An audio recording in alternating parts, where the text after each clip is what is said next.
You ever watch Peanuts and think, man, Linus was on to something. He had dragged that blanket everywhere. Courtroom, classroom, existential crisis, didn't matter. And honestly, after getting my hands on a Lola blanket, I get it. Linus wasn't insecure, he was just ahead of the curve. This thing is absurdly soft. Luxury faux fur, 4-way stretch. It's like if cashmere and confidence had a baby. It's machine washable, it doesn't shed, and it somehow still looks brand new, even though I've been dragging it around the house since I got it months ago. Look, Lola isn't your standard throw blanket from the aisle next to the scented candles. This is the #1 blanket in the world. It's gift-worthy, drool-worthy, and gorgeous. Oh my God. She is gorgeous. And it will quickly become one of the most coveted items in your house. For a limited time, our listeners can get 40% off select Lola Blankets products with code DINGS at checkout. Just head to lolablankets.com and use code DINGS, D-I-N-G-S, to get 40% off your order. After you purchase, they'll ask where you heard about them.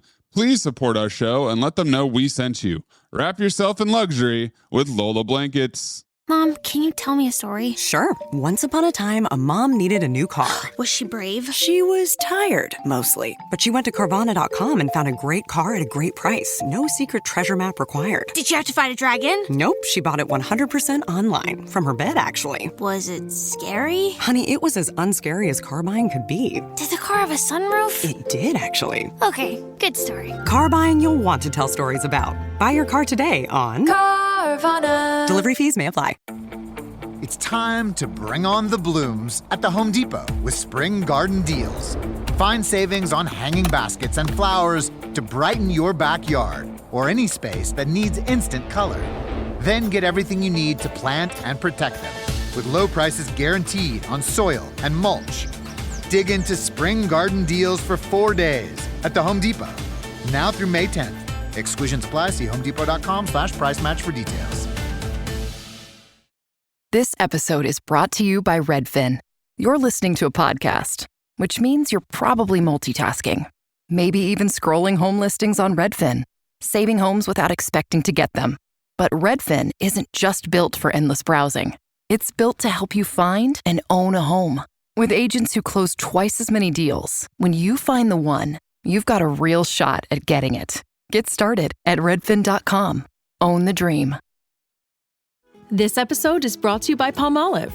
Family time isn't just the big moments. It's weeknight dinners, sitting around the table, everyone talking all at once. So when the plates are empty and the sink is full, use Palmolive Ultra. Palmolive's most powerful formula removes up to 99.9% of grease, leaving your dishes sparkling clean. And the new convenient pump makes cleaning even easier, so you can spend less time tackling dishes and more time together. Shop now at palmolive.com.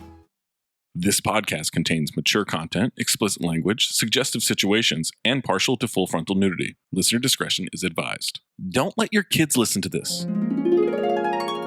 You Jamokes tried to rename the Ass On Award after Estevez. Can I stop you? Please. Can I stop you? You just did? Let's not do the show before the show. Oh, okay. So we don't want to mention certain someone put up 60? It's coming. Let's not do the show before the show. Bam put up 83, guys. Let me just direct you already. Look at this photograph. Oh, my God. I mean, there's going to be a point in this movie, a half a second clip, we are going to do an hour on. I look forward to it. I saw it. I paused it.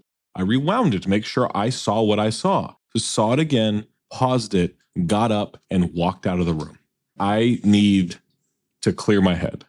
I was crying. Tears streaming down my face. You're putting this in very rarefied air. It's one of the 5 funniest moments in Cinephobe movie history. Your picks have been horrible, man.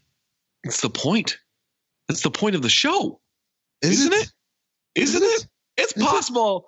I don't understand what this podcast is about. Poppycock. It's a fuck house. On a weekly basis, we are consuming more concentrated bad movies than probably anybody in the history of mankind. Poppycock. What story? What story?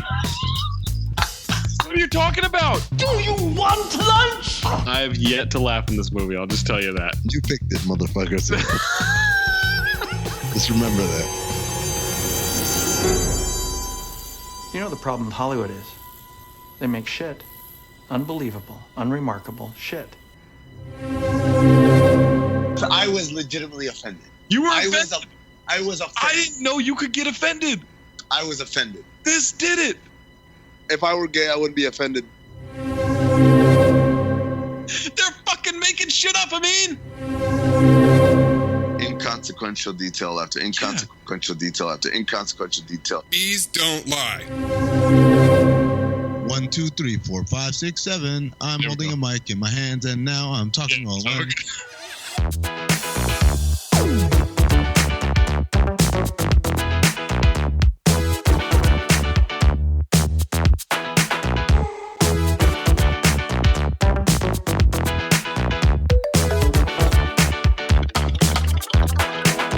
Welcome to Cinephobe, the podcast. We break down the movies you're afraid to admit you love. I'm Zach Harper. That's Amin Hassan. That's Anthony Mayes. Make sure you're saying fuck ice. And I could give a fuck where you listen to it. Spotify is where you can vote in the poll, like the poll for Getting Even with Dad. 63.1% phobe, 36.9% file. Spotify is where you can leave a comment like Dan Perry 01, who said, got a chili dog with Tony Paco sauce. File, the movie. Thank you. Phobe. Oh. How many movies are there where Amin and Mayes file and Zach phobes? That can't be a big list. And he's right. We are now 310 episodes into this podcast. Okay. Plus all the bonus stuff. Well, 309, we haven't done this one yet. We don't have results for this one yet. Sure. Thanks. There have been 9 all time. Where I have phobed it and you guys liked it? Yes. It should have been 10 because you definitely laughed at the guy on the putt-putt course saying some people take this too seriously. And I thought that was the gateway for us to have common ground. You led me on with your outro. You said all this nice, flowery stuff about the movie, and then you phobed it at the end, which leads me to believe that you're doing this shit on purpose. Setting up a point and then delivering the old reach around? The switcheroo. Yeah. He hit me with a switcheroo. I've done that a lot. You've done that a lot. No, we've all done that. But Mayes does it to me more than anybody. And that's why. No. I never do the Mayes. Also not true. I'm always frank and earnest. You're neither of those people. In New York, I'm frank. In Chicago, I'm earnest. No, you think because you like a movie that then Mayes is going to also like a movie based on I don't know what. His reactions. He is clearly stating he's about to phobe something. He does phobe it, and then you're like, what? Because you're not a good listener. No, because he says all these things like, oh, I really enjoyed this and that. They had a Canon 655 camera, and that was a real nice like touch or whatever. That's what he says, man. What happens? Man, I need to add that to the analytics. Number of times that Mayes files a movie where he breaks down a camera. I don't know why this made me think of that, but we were doing Do You Believe for Basketball Illuminati today, and Waz just didn't show up. We're waiting for Waz. He doesn't show up. We get a text about 10 minutes into the show of Waz saying, oh shit, I forgot to tell you I'm in Colombia. That happens, man. That happens? That happens. The 9 Zach phobe blocks. Land of the Lost. Awful. Good movie. Jade. Awful. Fun movie. Ballistic. Awful. Fun movie. Takers. Awful. Oh. Blade Trinity. Awful. Predator 2. Willing to revisit. Street Kings. We tried. You phobed Street Kings twice? 2 times. And then Unbelievable. a 2.5 year gap. Okay. And then Van Wilder and Senseless. Yeah, not good. Those were not good. The one I'm willing to revisit, we should do Predator 2. I might have been off on that. We should do Predator as well or the sequel? The sequel. First of all, those are some really good movies. No. That he just rattled off there. They're not. And what's doubly upsetting is the number of we gave you a second chance and you doubled down. Takers. Awful. Land of the Lost. Not funny. Street Kings. Didn't do it for me. Street Kings was incredible, man. You loved it. We're funny about that movie. You love Forrest Whitaker. Zach did on the Rewatchington file it with 3 airplane shooters. Okay, there you go. Street Kings. Yeah, if I'm drunk, I could probably get through that. Mm-hmm. Yeah. Right. Jade, you stuck with it. It's awful. Jade was fun, man. Come on. Takers, you stuck with it. Awful. Takers is so fun. There's no part of it that's fun. What? You guys are jacking off to like, oh, he flies a helicopter and he's a city planner or whatever the hell it is. It didn't do it for me. And he's got a hat. So does Mayes. 9 out of 300 basically is a really small slice of the Cinephobe pie. So, of course, they're going to be an interesting list. How many times have you done it? A lot. Yeah, exactly. Have I done what? This was the Amin stat for a while until that streak where you guys agreed for 2 straight years, and then it became the Mayes stat because now I have like 40 of them in the last 2 years. Sounds like a you problem. Yeah, that I have to produce this podcast with you two. I agree. But to me, Takers, Predator 2, Street Kings are a very specific, similar type of movie that apparently me and Amin really like, and Zach does not fuck with at all. Well, I thought I liked Predator 2, and then when we watched it, I was like, ugh, this kind of sucks. That's why I phobed it. It was more like, oh, the nostalgia didn't hold up. But El Scorpio. I'm open to the idea that I just wasn't in a good mood for it. No. He's ready. Oh, man. If we do a rewatch, I'm open to it. El Scorpio's going in the Hall of Fame, boys. We'll see. What? No one gets in. No one gets in. Lamey commented, thank God that Gaston-ass wig was addressed immediately. Of course! Except not quite for Amin. A little bit later. I still think he grew it. You didn't hear the accent. You would talk to me about the wig. I was distracted by the wig. He's talking like this all the time. 2/3 of the movie's almost over. He's like, now I've noticed it that he's had some fucking soup. Speaking of, Brandon Monahan commented, Zach's Ted Danson impression at the beginning sounded an awful lot like Tracy Morgan. Not wrong. When I was listening to the episode, I thought, this is not like the pros. Also, clip 22 Jump Street.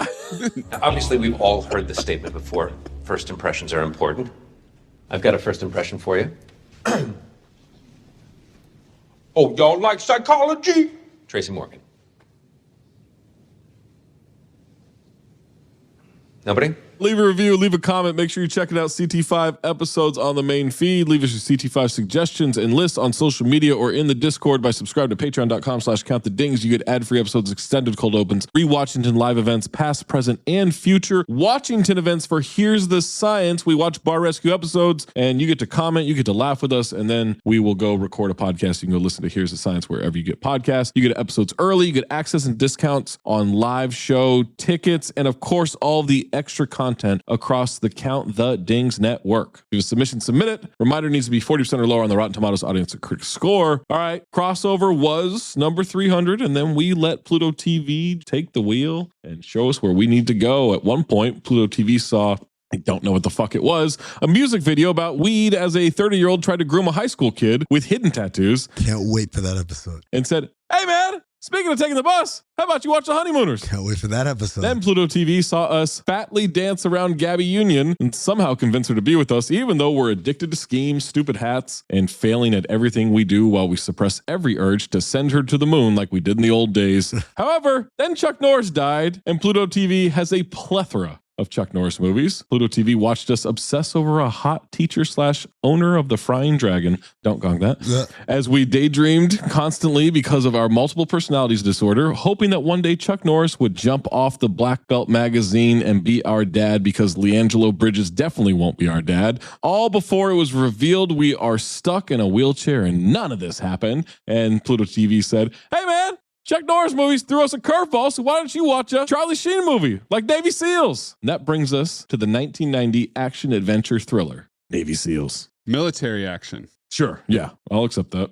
Not much adventure. It's kind of just like, all right, now they're here. They move quick. They sure do. That Navy budget for traveling, real quick. They went to Beirut like 4 times in a couple of weeks. No jet lag. Hop, skip, and a jump. Navy SEALs stars Charlie Sheen, Michael Biehn, and Joanne Wally. Wale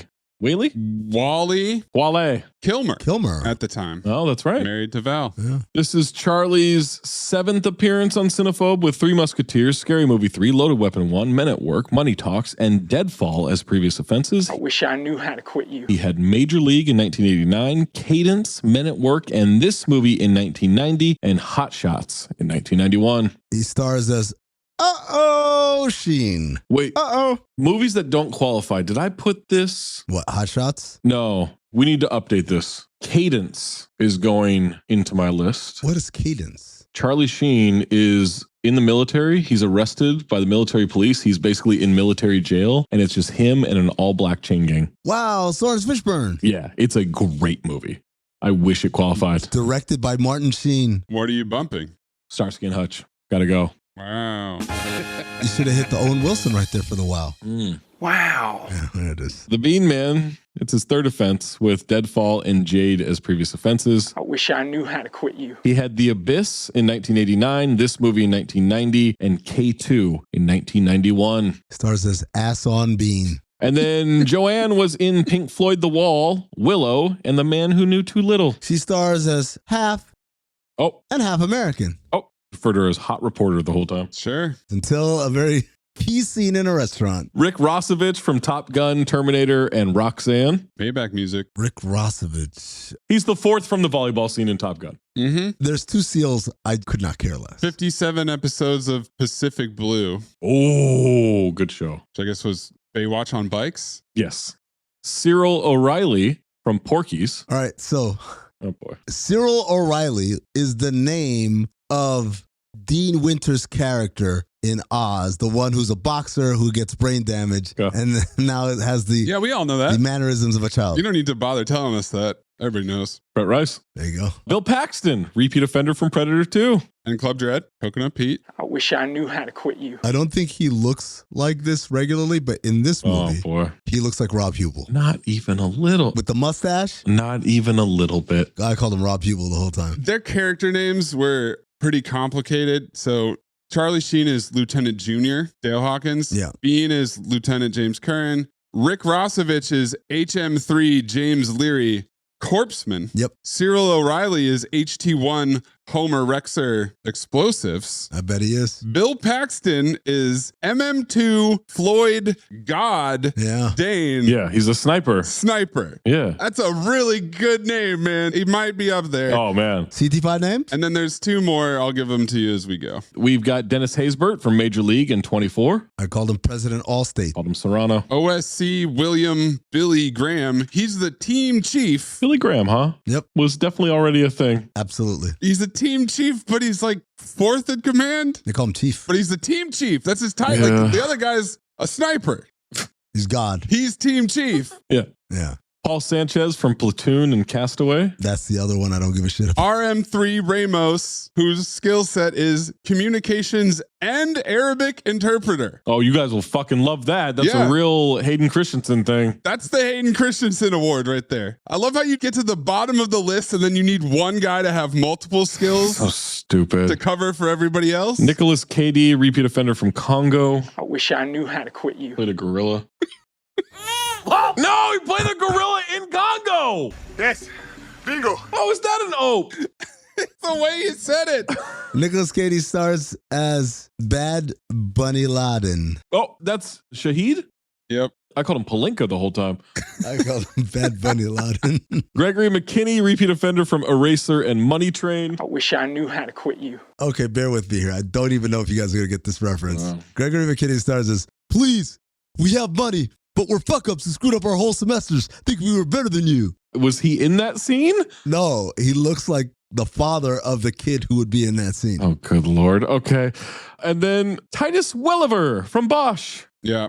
And Lost. And Lost, yeah. He's the man in black. Also, Esapatha Merkerson. Thank you. 391 episodes of Law and Order. Lieutenant Van Buren. T2 Judgment Day. Oh, the wife. Widow? Not his wife. Well, the fiance. She's Black Sue Storm. Same note, too. Also, at one point, changed Haysbert to Captain Fantastic Four. One more that you guys don't have here. Ronald D. Joseph. He's Captain Scarface. No one addresses it at any point. Captain Ryan Dunn. Oh, Ryan Dunn. Of Jackass. For the Phoenix Suns. Phoenix Suns, Jackass, R.I.P. Yeah. Navy SEALs was directed by Louis Teague. Jeff Teague. Louis directed Cujo, Jewel of the Nile, and Cat's Eye. Jewel of the Nile, real piece of shit movie. It's not good. Featuring a lot of stereotypes like this movie. We have 2 writing credits. Chuck Farrer, Farrer. Mays clipped the man with 2 brains. Who are you? Dr. Michael Farrer. Dr. Havar? What? You're the first object that ever pronounced it right. How else could you pronounce it? It's HFUHRUHURR, isn't it? Yes. Darkman, Hard Target, The Jackal, The Green Hornet, and repeat offender for Barbed Wire. I wish I knew how to quit you. Jackal. Is it a jackal? Jackal. Is it a jackal? It wasn't Jackal the first 4 times. Why would it be Jackal? And then Gary Goldman. Yeah. Big Trouble in Little China, Total Recall, and repeat offender for Next. I wish I knew how to quit you. That's got to be the biggest gulf. He officially has the belt. Yeah. Yep. For longest gap between appearances. And I remember this stupid ass joke that Amin made. Do you think he meant Oldman? Hey, I got a script from Gary Oldman. You have a script from Gary Oldman? Gary Goldman. Yeah, so much better. Glad we revisited that. Yeah, I can't explain why that's in my brain. You know how I remembered? I made the joke in my notes, and then I was like, I've done this one before, man. I know I'm consistent, but damn. Synopsis for Navy SEALs. A battle-hardened SEAL team set off on a mission to destroy a shipment of U.S.-built Stinger missiles that have fallen into terrorist hands. Okay. Pretty accurate. Tagline, America's top secret weapon. No. Not very secret. Especially not Michael Biehn. Oh, my God. That motherfucker can tell anybody anything. He's an informant. We have 5 others. When danger is its own reward, there are men who will go anywhere, dare anything. They're Navy SEALs, an elite fighting force who don't know how to lose. That's not a tagline. Also, they die constantly. Well, the first line is accurate, though. When danger is its own reward, there are men who will go anywhere. Danger is the only reward they get because they don't get paid shit. Here's the thing. You say the first line. This is nothing but commas in here. No, I know. I meant the first part. Sorry. Oh, okay. I wasn't saying the whole sentence. I was saying the beginning. Born to risk, trained to win. They're Navy SEAls. Okay, dude. No, it's stupid. For freedom and America. Yes. They're America's secret weapon against terrorism. Again, not a secret because Michael Biehn tells every fucking body everything. Then how about this one? Last one. America's designated hitters against terrorism. Baseball? Like a home run in the bottom of the 9th inning? We've got to start accurate. We can't wrong. You got it wrong, this one. Knocking it out of the park in the bottom of the 9th. I'm about to hit that ass like a home run in the 9th inning. Oh, I'll give you this piece of trivia, which probably explains the secret weapon thing. The team depicted in the film was intended to be SEAL Team 6, whose existence was still classified at the time of the film's release in 1990. Oh, really? $20 million estimated budget, gross $25 million US and worldwide. Not a hit. Yep, that's a flop, man. That's a big time flop. It's an unofficial flop. I'm guessing this movie was heavily marketed. The funny thing is, it's before the Gulf War, so they couldn't even capitalize on America loves its military vibes. Before we jump to this movie, you listen to the rest of this podcast. Of course, Navy SEALs is available on Pluto TV, unless it's not anymore. But we think it is. Not our fault. Navy SEALs receives 15% on 39 critic reviews on Rotten Tomatoes, 42% from the audience on over 10,000 ratings. Amin, would you take the positive or the negative reviews? I'm a submarine half full of semen kind of guy, Zach. Give me the positives. Hey, John, that's weird. That glass looks half full to me. Wow. Now that you mention it, it is half full. Candace Russell of South Florida Sun Sentinel. Candace Owens. Jesse Owens. Jesse T. Usher. Good, solid entertainment. That's what Navy SEALs provides in a winning package worth the price of admission. Jay Boyar of the Orlando Sentinel. JPRD. Navy SEALs stands out among this summer's violence-oriented pictures as the only one that doesn't leave your brain feeling like mashed potatoes. What were the other violence? Summer movies. Goodfellas. Okay, yeah. Lionheart. Oh, all right. We're back in.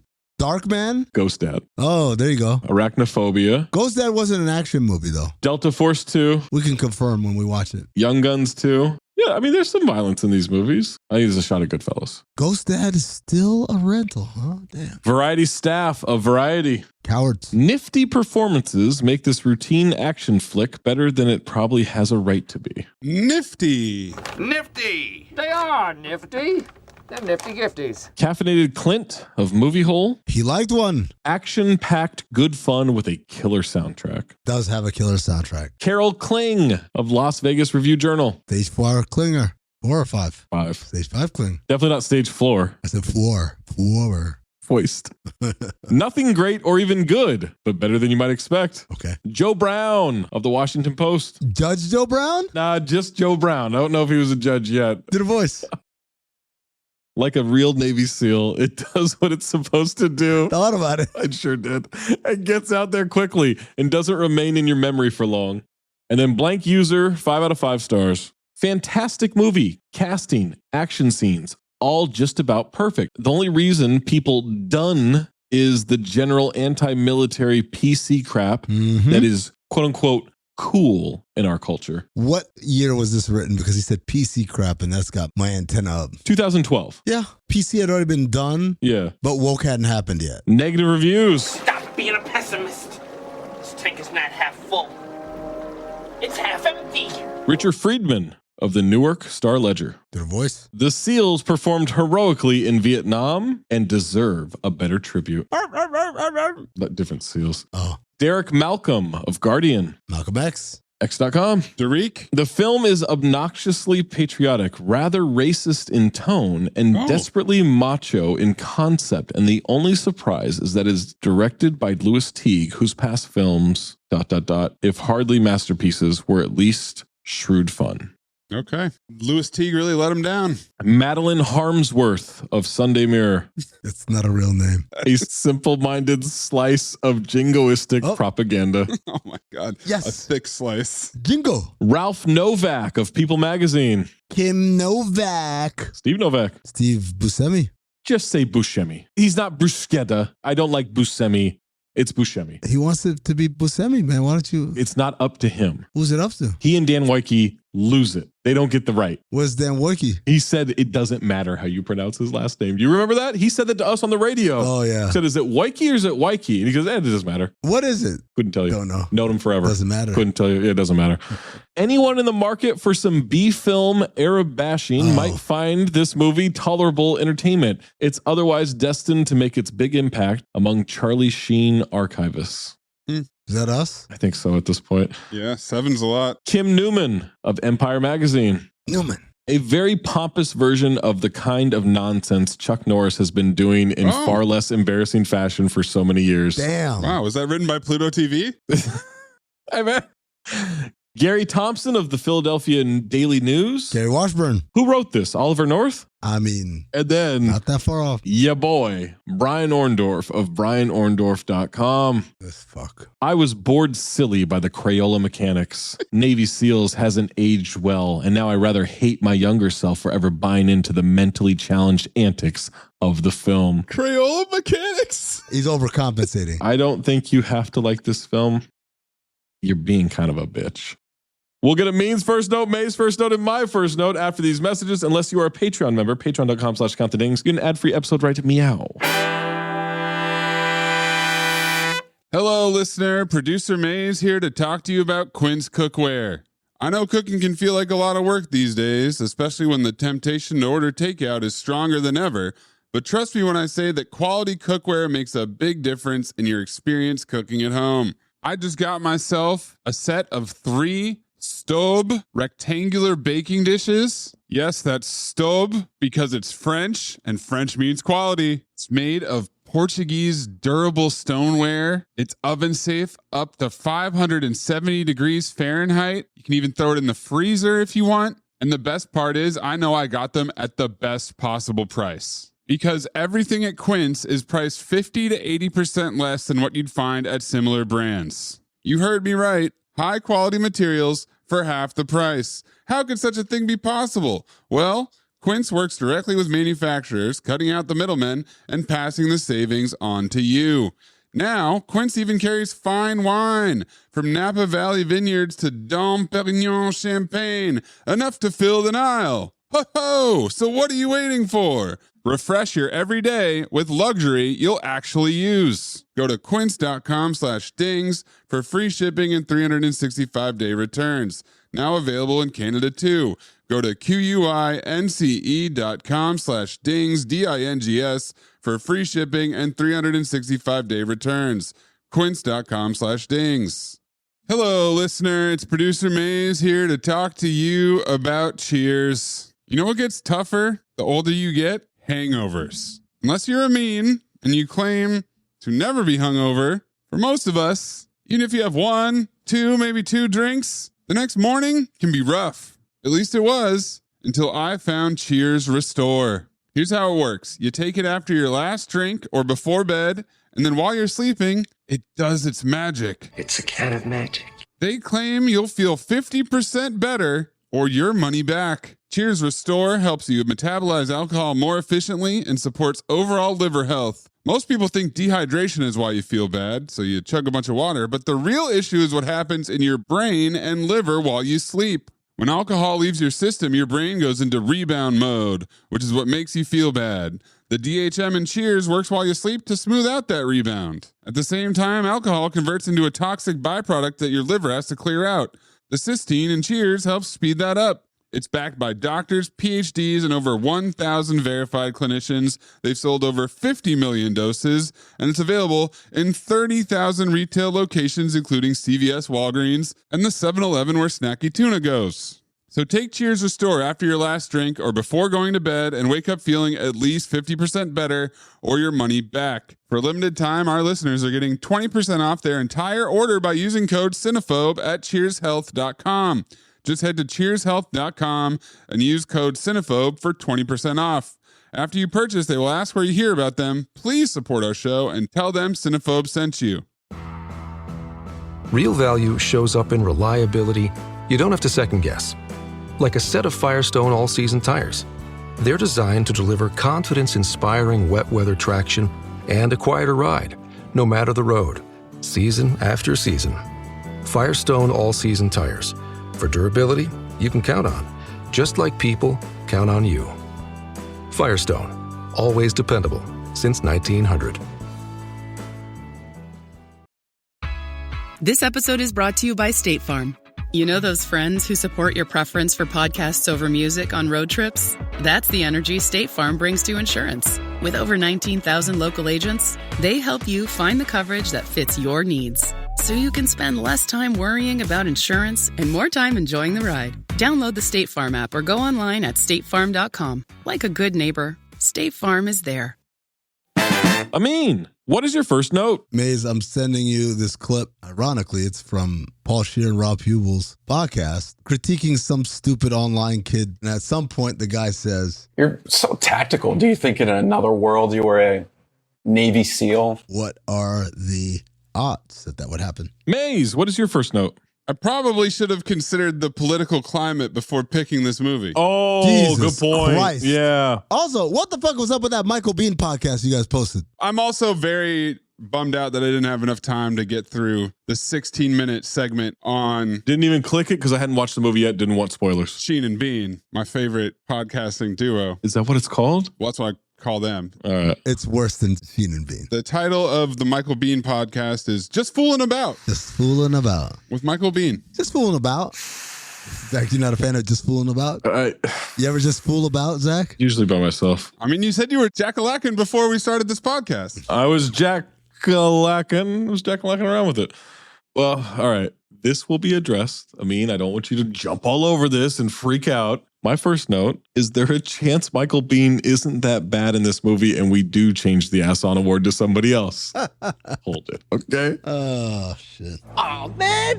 When you were telling the story last night, you had so much detail. The detail was so rich. It was rich detail. Go into incredibly descriptive details of the story so we all know.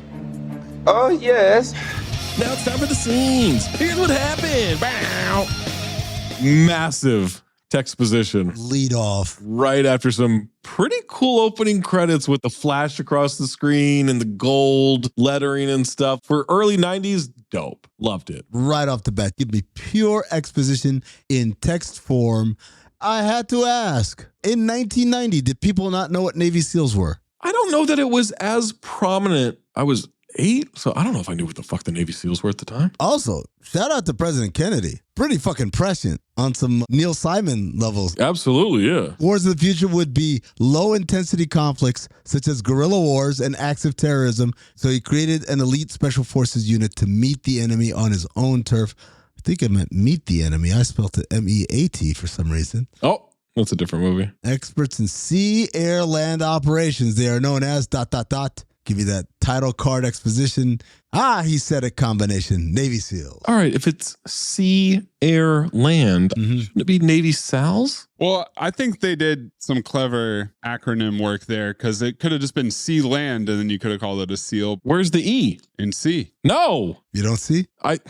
Let's not do a who's on first situation here, please. Well, maybe it's the experts and they moved it. There you go, yeah. No! Instead of ESAL, these are Navy SALs. There's Sea Expert Air Land Ops. There's Fat SALs and there's Navy SALs. They're very different. And also Sal from Impractical Jokers. That's right. Doing the double Dutch dance. Cut to the USS Forrestal. Aircraft Super Carrier. Yeah, where is it, Zach? It's in the Eastern Mediterranean. Was this like 10 years ago? It's actually present day. Oh. Thank you. All right. right, nice. Got a lot of radio chatter happening. Tanker, Kuwaiti Star is calling for help. Radio chatter is a horseman. Absolutely. They won't win, but it's a horseman. They've been attacked. In comes a Navy chopper to help save some people. Tanker is about to explode. They've got 5 men wounded, carrying high-grade fuel. Chopper wants to land portside. The guy from the Kuwaiti Star doing the Mayday call. This accent is not authentic. No? And thus is a Louis Pinnock nominee. Really? Okay. He sounds like Will Ferrell doing Mustafa. We've got a lot of work to do. Someone help me. I'm still alive, only I'm very badly burned. Some of you I know, some of you I'm meeting for the first time. Hello there. Anyone? Could someone call an ambulance? I'm in quite a lot of pain. The guy who's communicating with the Kuwaiti Star says, this is United States warship Yankee Bravo. Hold on, did he just lie? Pretty good code names. We have been attacked. We are very, very badly wounded and in an extraordinary large amount of pain. We have 5 men wounded and we cannot wait. A gunboat comes hauling ass around the corner of this ship. If you're the helicopter pilot, would you say, unidentified gunboat? Well, it's exposition. Hello, exposition. I am unarmed in international waters. What are your intentions? Over. I'm new in town and I've never had sex before. Over. I'm from the SS Live Forever. Over. They shoot it the fuck down. They fucking spray this thing. Guns blazing. Horsemen. That gun is massive. Now they're getting lit up. USS Forrestal can't seem to get through to give an update on the radio. If you just take your thumb off the fucking button. How about this? From Horrible Bosses 2. They're getting shot at, and Captain Obvious leans over and says, tell them to get the hell out of there. No shit, Sherlock. What else are you supposed to do back at command? You already messed up. CT5 war soldiers. We cut to someone on the shore as the waves come in. I was like, fuck. Yeah. Yeah, somebody washed ashore from the boat or from the helicopter. That's deep in the ocean. Quite a ways to go. Then I said, he's got a Hawaiian shirt on. Was he undercover? It is Charlie Sheen in a Dan Flash's shirt. And jeans. Passed out. Waves wake him up. Where the fuck am I? He's holding a shoe. Yeah, it's in his shirt or his pants. Is that a shoe or a fish? No. That is a silver high heel shoe, Amin. It's a high heel. You took a picture of it. I did. I thought it was a fish. I'm looking at the picture right now. His shirt is buttoned up like he's Bobby Grisolini. No, it's not tucked in, though. As he walks back to the house, Paxton is sitting cross-legged on top of the fence. He's meditating. Ass off for Paxton. Absolutely. He's great in this movie. Where are we? We're in Norfolk, Virginia, I mean. Is this present day? Unclear if they don't tell us. Bean walks out hungover from the beach house, asks where Graham is. Who cares? He's getting married in 30 minutes. Oh, it's Serrano. Who looks more hungover, Bean or Sheen here? Bean. Bean doesn't look hungover. He looks something else. Look at this photograph. How you doing? I don't know, man. Stopped drinking and started thinking. Ooh. Shouldn't have done that. Mm-hmm. I don't know if I can do this thing, Jim. Graham, I'll be there, right by your side. We'll do this thing together. What do you mean, we, paleface?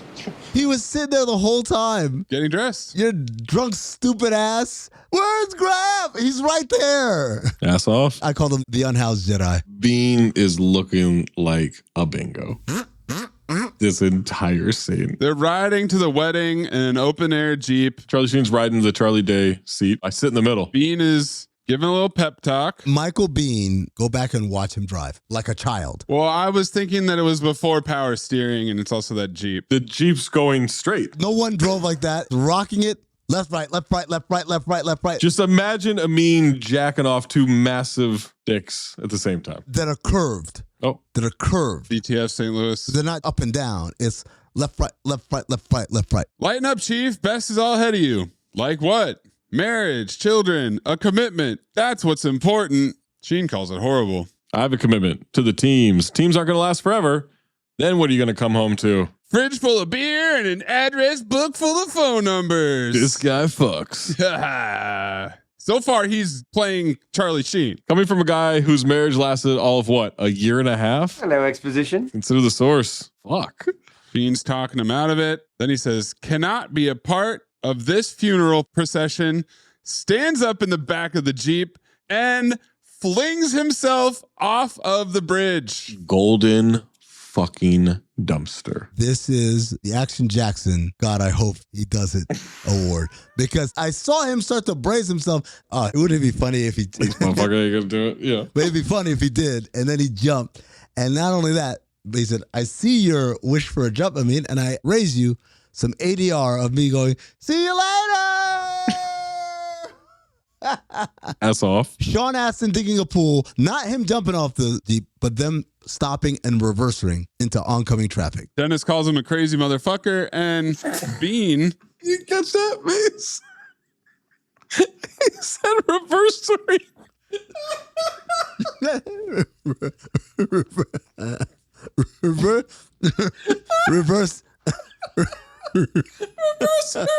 Reverse ring. Oh shit. Bean tosses his jacket. Very accurate. Nice toss. Yeah. Lands right by Charlie in the water. Wedding time. Haysbert says he doesn't know this woman. Bean says he's known her for 3 years. She looks insane. Same note too. The crazy eyes coming down the aisle. Look at this photograph.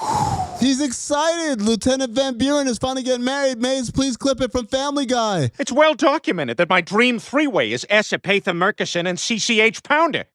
S, this is CCH. CCH, this is S. Their pagers go off. It's loud as hell in there. We got to go now. The organ abruptly stops playing during the walk. Ass off. Mr. Fantastic formula. All the guys are passing her in the aisle. He tells her he has to go this minute. I know this is bad timing. With you guys, it's always bad timing. Doesn't even kiss her goodbye. No. He says, I'll call you when I can. He literally runs. And that's why I put Captain Fantastic Four. He daps her up. He does. And then he's out. Yeah. I think it's the hat. The hat probably didn't do it for him. Sheen shows up in the back of a pickup truck where he hitched a ride. It's over. Never happened. Clothes wet. Attention to detail. Hair, too. Are the SEALs on call like that? Like you're fucking... Yeah, man, they got beepers. Who are you going to beep? SEALs. E-cells. Sals. The Sals. Bean tells Sheen that a balloon went up, and he is thrilled about it. Gentlemen, there's a God in heaven. Because you see, for Sheen, the action is the juice. They all drive off. Cut to nighttime. Trucks with guys with guns pulling up to Seaport, Eastern Mediterranean. Ominous music happening here.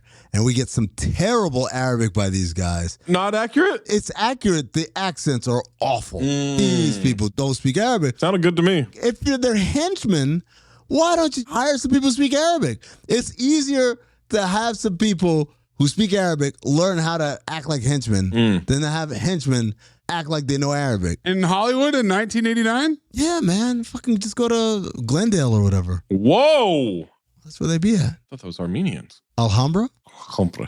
One of the guys has a New York Mets shirt, which I liked. He sure does, yeah. And they have the helicopter pilot hostage. All the personnel from the chopper. The Mets guy blows one of their brains out. Dog. All over the other guy. Such a mess. Yo, that's crazy. Also, it's abrupt. I thought they were like, hey, give us the coordinates or whatever. Like, no. Shahid is pissed. Pissed that they did it in the first place. It'll get too much attention. Yeah. And before he can shoot the next guy, the SEALs bust in. Guns blazing. Horsemen. Shoot everybody. See, you guys knew it was the SEALs. My note. Oh, shit. Here come the American Ninjas. Oh. That's a different division. 3 Americas. I had ICE. Oh. Guys came in, guns blazing with masks on. I saw guys dressed in all black. I thought ninja. Why is that an ope? No inventory on who's in the room. Kill everyone.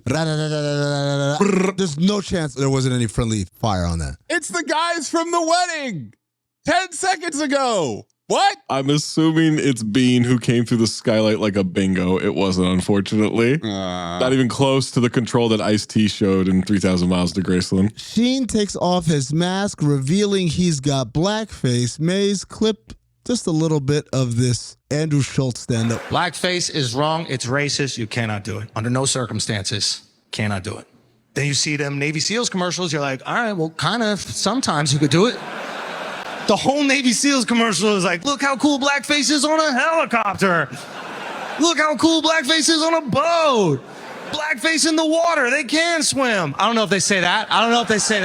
I might have added that part. That's on me. A terrorist gets shot, and Joe Gatto's his way off the screen. Yeah. Bean says, "We're a SEAL team. We're here to get you out." Rob Pelinka sees them, shuts the door. We've got code names like Bad Karma and X-Ray. It took me a minute to figure out Bad Karma was someone's nickname. Well, Bad Karma, I think, is all of them. The team's called Bad Karma? And X-Ray is the helicopter. Oh. What's Bad Karma? It's when the E-Sals show up. Sals. Just Sals. Sheen sees the locked door Pelinka's behind, opens up with a shotgun. Yep, blast it open. Oh, I guess this isn't covert anymore. It wasn't covert when they kicked down the door, shot everybody with machine guns. No, but it was for the rest of it. Those were all silenced machine guns. Those weren't silenced.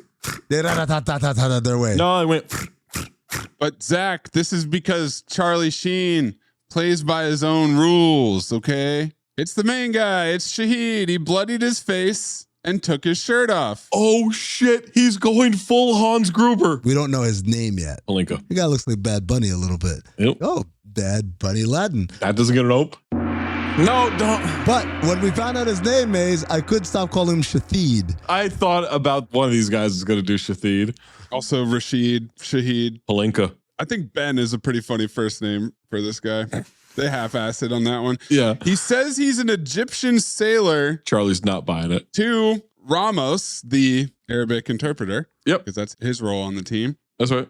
Charlie doesn't believe him. Ought to smoke this piece of shit. But Bean says, we got to go. We got to stick to the plan. And the plan was get these guys and get out. Mm-hmm. We only do what our bosses tell us to do. God. Charlie. Real fucking hall monitor. Stop having instincts. And so they leave the guy alive and walk out. What was all that shit with the door? Room service. Tough guy talk. Banter. I was losing my mind at Michael Bean sneaking down a staircase like he's a cartoon bulldog. Allow me to copy and paste my exact note. I didn't elaborate. Stealth escape, being his ass on. Yep. Why is he sneaking around like that? Like a Looney Tunes character. Hand signals. Clearing corners poorly. They stop at the bottom. There's a bunch of Arabic being yelled. I'm assuming it's all accurate. Fire starts coming down on them, so they radio to God.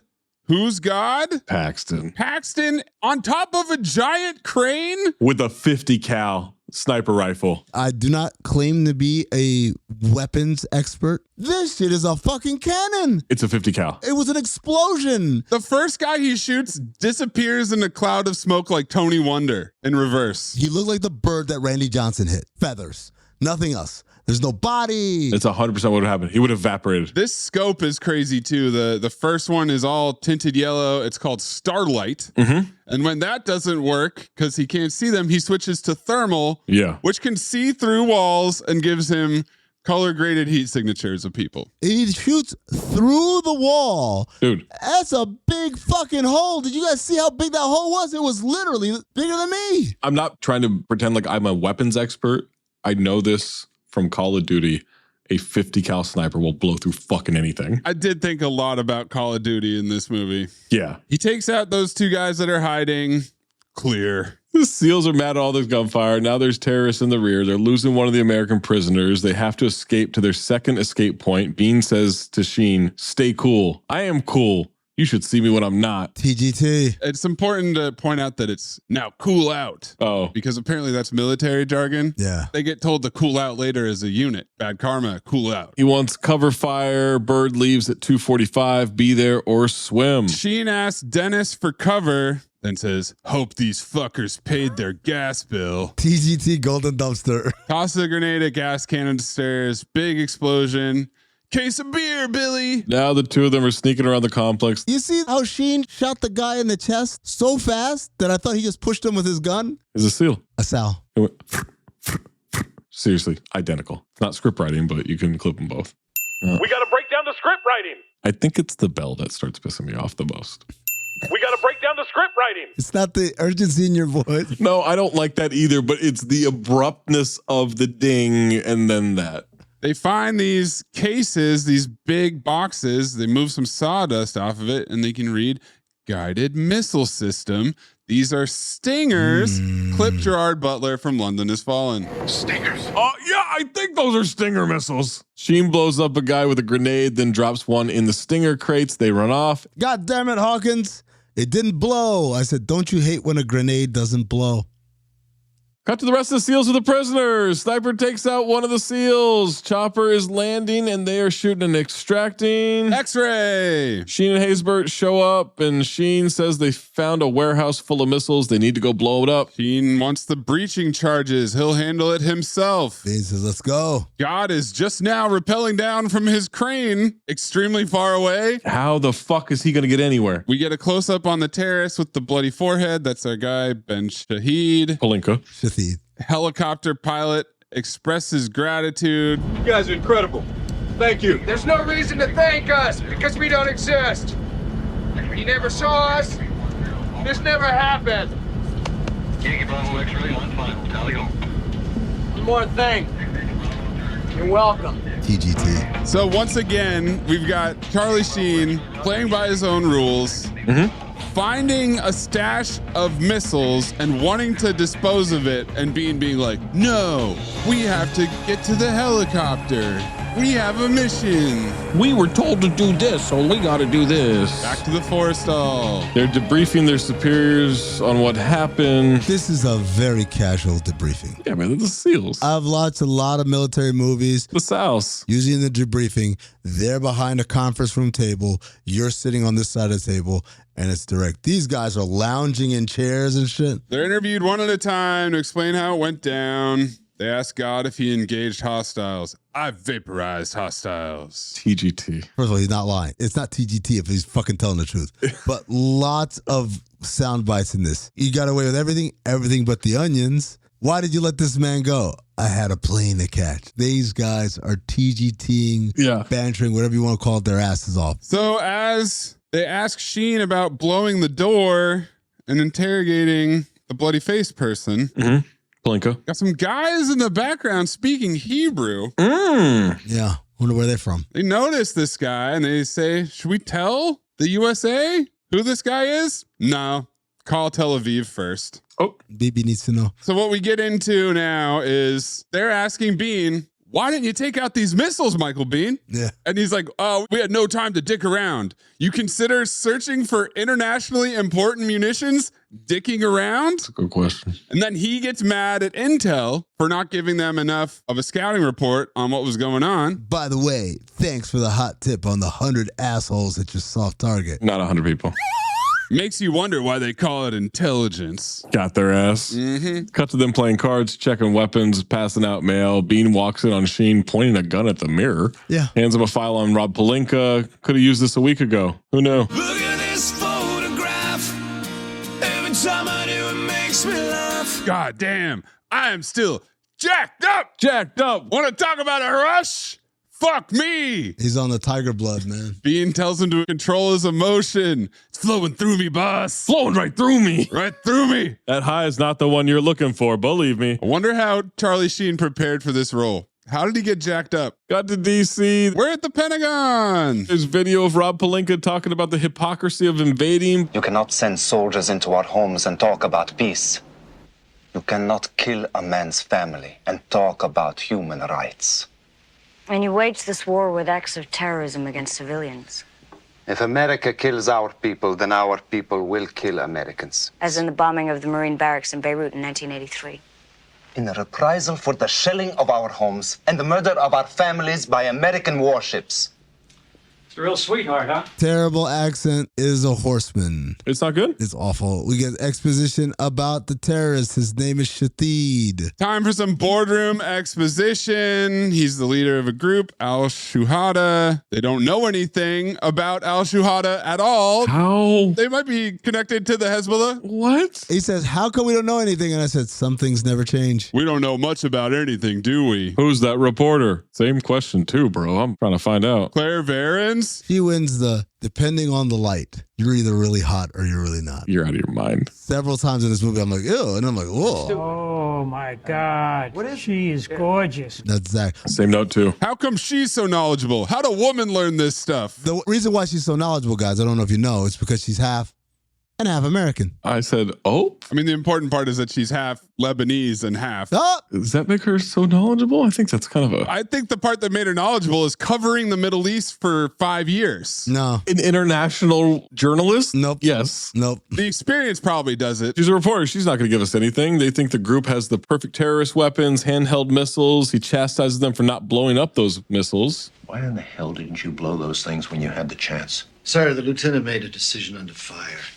and we stand behind that decision. Navy SEALs, they're paid to take risks. They're paid to get shot at. They're paid to die if necessary. Now, I take exception to that decision. Damn it, Warren. The point here is not what might have been done, but what we do now. Michael Biehn wants to take his team back there. What? That'll be up to the president. You were just there. Just got back. It took him 5 seconds to get there. What's the big deal? That's a good point. Cut to Walk and Talk's position on the deck. Nobody's blaming the SEALs and nobody's blaming Michael Biehn. It's out of their hands. It's up to intelligence now. But Michael Biehn doesn't like that shit. I don't accept that. He doesn't like intelligence. You're an operator, not a policymaker. They told him to shut up and dribble. I had him. We would have taken him out and it's like, how do you know your team wouldn't have gotten waxed? Like the man said, that's what we're paid to do. And he's so asshole when he says this. Stand down, relax, cool out. Cool out. Get some perspective. And boys. How do we cool out? Clip from This Is the End. Sick. What have you guys been doing? Oh, we just hung out all day, ate a bunch of dirty burgers and smoked about a fucking pound of weed and played a bunch of video games. Weed is tight. Weed is tight. That's awesome. That's awesome. Weed is awesome. It's like the golfing sequence in Navy SEAls. Sick reference, though, bro. Oh, thanks, bud. Dude, your references are out of control. Everyone knows that. And then clip the song. Cue The Boys Are Back in Town. It's the golfing scene from Navy SEAls.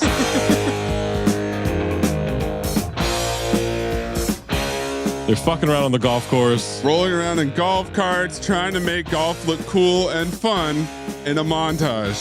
Haysbert's wife is there? Party foul. With a camcorder. Not his wife. And she's a fiance, Zach. I thought they got married by this point. No, they have not. No. He just got back and got told to cool out. Oh, that's right. Guess who just got back today? Them wild-eyed boys that had been away haven't changed, had much to say. But man, I still think them cats are crazy. They were asking if you were around, how you was, where you could be found. Told them you were living downtown, driving all the old men crazy. The boys are back in town, boys are back in town. I said, the boys are back in town, the boys are back in town. This is the crazy part, right? Them calling beers brain grenades? That's not crazy. That was kind of sick. I like that. That's what I'm doing from now on. That's not sick. I liked it. Want to grab some brain grenades when I get in town, Zach? Don't. Because they're in the military. You get it, Zach? Everyone's shoes are fucked up in this scene. Because they get a bunch of close-ups because they're holding the pin or holding the golf club. Yeah. I'm talking about, this is my one pair of sneakers and I wear it to work too. That's how it was in the 90s. Can you wear regular sneakers on a golf course? No, you need cleats, don't you? Some high-top Reeboks and shit. We sold Oakley cleats. Sheen is wearing fucking penny loafers with the tassels. Sure is. Sheen pulls up on Bean in a golf cart, salutes, fellow cake eater. What? And Bean calls him hot shot. Cake eater, that's a repeat offender, isn't it? Quack Attack is back, Jack! I knew it was one of those kiddie movies. Oh! I thought it was Hook. Movie for children. Featuring children. Hot shot. Prescient? Oh, yeah. They call him hot shot a few times in this movie. They do. That's when we get the brain grenades. Bean is still distracted. Sheen's rambling and he says, if you got a problem, do something about it. He's sticking out there. Don't be afraid of it getting cut off. No. That's what I always say. Do you always say that? That's what makes it an old cliche, as if he always says it. But he doesn't. But he's letting us know with exposition that he always says it. I haven't heard that once in this movie. Taffer formula. That's what I always say. Bean has the reporter's book in the golf cart? Yeah. Tears of Rage. Great title. She's also making like a documentary with the same title later in the movie. No one mentions this. Why do you have a book? We're golfing today? They're drunk. They don't notice these things. That's a good point. Her picture on the book, unflattering. Good. Get out of the way. Dennis and his fiance are in the bushes. What is happening? Hanging out. You got to get away from the guys. He's trying to reassure her, I love you and I want to marry you. My note is he lies and says he wants this and to marry her. But you gotta know who I am. She understands it. In it for the long haul. This beeper goes off. I gotta go. As Charlie is putting, He sees his red convertible getting towed. Really? I thought he saw Quagmire's car getting towed. He throws a club at it. And he hits it. Hell of an arm. He's a Navy SEAL. Sal. Well, that will come up later when Michael Bean struggles to climb over a wall. Oh, same note too. Someone says, that's what you get for parking on the fairway. He gets on a bike. How much coke is in his system? He catches the fucking truck. After a day of drinking on the golf course. Hops on the back. 15 brain grenades deep. Oh, shit. He's going to drive off this thing.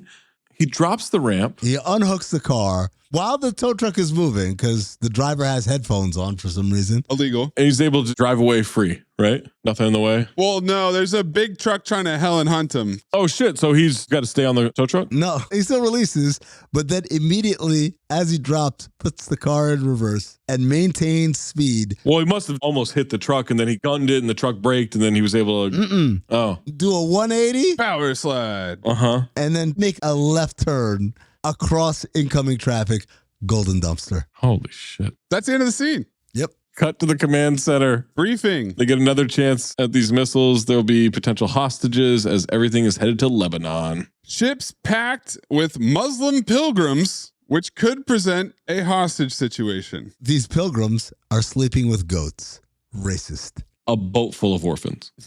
Frank Dukes rescued every single one of them. Happy belated, by the way, to Frank Dukes. Happy belated, yeah. This happened months ago. That will make you Frank Dux. No. It's Dukes. Gotcha. Like put up your dukes, right? They get the blueprints of the new bar that Taffer's going to design. Bean will buy the coffee. Cut to them in a submarine. They find the tanker. Equipment check. 30 mics. Sheen called the trip a real pleasure cruise. Now, as they approach their target, Bean says, let's go swimming. Are you for scuba? Are you guys for scuba? They are for scuba, all of them. Okay. It has been a little bit tough noogies for me. They release bags tied to the sub with all their gear and inflatable motorboats. Now they're approaching the Latanya at night. They scale the hull. They Assassin's Creed up that thing. I've done that in many of Assassin's Creed's games. There's always a ladder on a boat. That's nice. They sneak around. They see a bunch of people sleeping on the deck. There's some plants in there. There's some terrorists hiding amongst them. Racist? Well, this movie, as you might know. It's about terrorists. Oh. It's about terrorists, man. Surprised it took that long. Bean gives us the stereotypical eyes motion thing. Yeah. And I wondered, when did that start? Navy SEALs. And at what point did it become an old cliche? Bean almost kills 2 innocent people. Zero awareness on these 2 seamen going down the stairs. The guy's right there. Mm-hmm. Nope. They just dip, having a conversation. They rush the bridge, ask where the gunmen are. There are none. No missiles either. Captain actually speaks Arabic. The guy interrogating him does not. That's Ramos. He talks like someone who has Novocaine shout out. That's what it sounds like. I believe you. Sheen and Top Gun find a guy in the hull rigging some grenades. They shoot him. Grenade goes off. Now the plant shepherds are taking hostages as everybody freaks out. And Sheen said, what'd he say? The other SEAL says something about your mother. And Sheen shoots him and says, never talk about my mom, which is TGT. But also, the terrorist was saying, drop your weapon. He didn't say anything about that guy's mom. Duh. Well, yeah, he was provoking him. Rosevich isn't the Arabic translator. Oh, yeah. Yeah, that's Ramos. Also, when he shoots the guy, he one-hand no-scopes the guy over the hostage's shoulder. He's a Navy SEAL. No, he's Charlie Sheen. Charlie Sheen is built different. He doesn't give a fuck. That counts as guns blazing right there. No, that's not guns blazing. That's guns blazing, man. Come on. Also, when you said plant shepherd, isn't that just a gardener? Oh. He's a plant amongst the shepherds. Okay. Ope. A plant shepherd. Ope yourself. No, that's not an ope. No, it's not an ope. For you it is. That's a... That's wordplay, Zach. I wordplay all the time. You hit me with gongs, you hit me with opes. I wordplay all the time. I do. We got to break down the script writing. That's not script writing. Bean runs over and he goes, what's this? And Sheen, grinning his ass off, looks like a dead terrorist to me, boss. It's about terrorists. It's about terrorists, man. Next morning, Chopper comes to the ship. They've got everyone surrounded with their hands behind their heads. 9 crates for the bomb squad to check. Full of sand. They pry it open. It's sand. Like a bag of sand. Tells Bean with his ass so incredibly on, I think you boys have been had. No shit. Cut to the hot reporter. True Islam does not preach terrorism. She says it accepts Christians and Jews as people of the same God. Preaches equality, justice. This is the voiceover for Tears of Rage, the upcoming hit documentary. That's right. Shiite Muslims in Lebanon have seen little of either. 14 years of devastating civil war. She's talking about all of the absolute rage coming from al-Shuhada. Shuhada.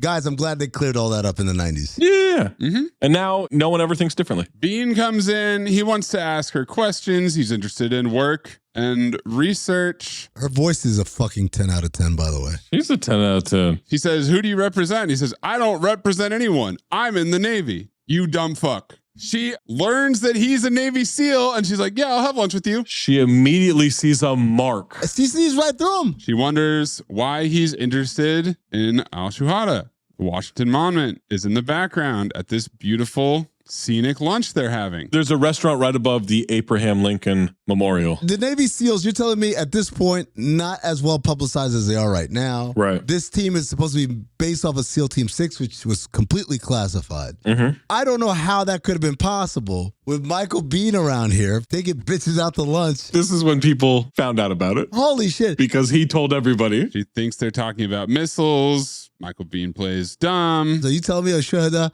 have their hands on U.S. missiles? They have a denial off. No, you're telling me. I didn't say anything. Me neither. They're both pretending they don't know. She wants to know what the SEALs are up to. He says training. Want to watch? Cut to an obstacle course montage? Yes. He takes this journalist who, we know doesn't have ties to the Middle East. She works there. Well, she's half. But could very well be an asset at this point. She hasn't been checked out. No. He's like, come check out our base and our training operations. What are you talking about? He read a book. He read a book and they went to lunch. The training montage, strong vibes of American Ninja when we first get to training camp. Absolutely, yes. Only 10% will make it. It's about endurance with these guys. There's gunfire in the fields. Guys are running and jumping and explosions, and there's a trapeze artist. Helicopter landing and dropping them.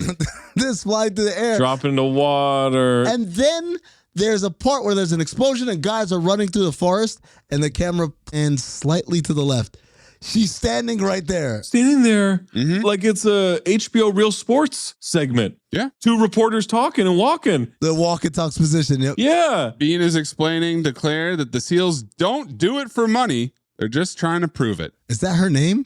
Claire and Ben. I didn't catch her name at all. They go to the dive tank where they're practicing putting explosives on a ship's hull. She wants to know if they really think they're keeping missiles on a ship. This is just normal training.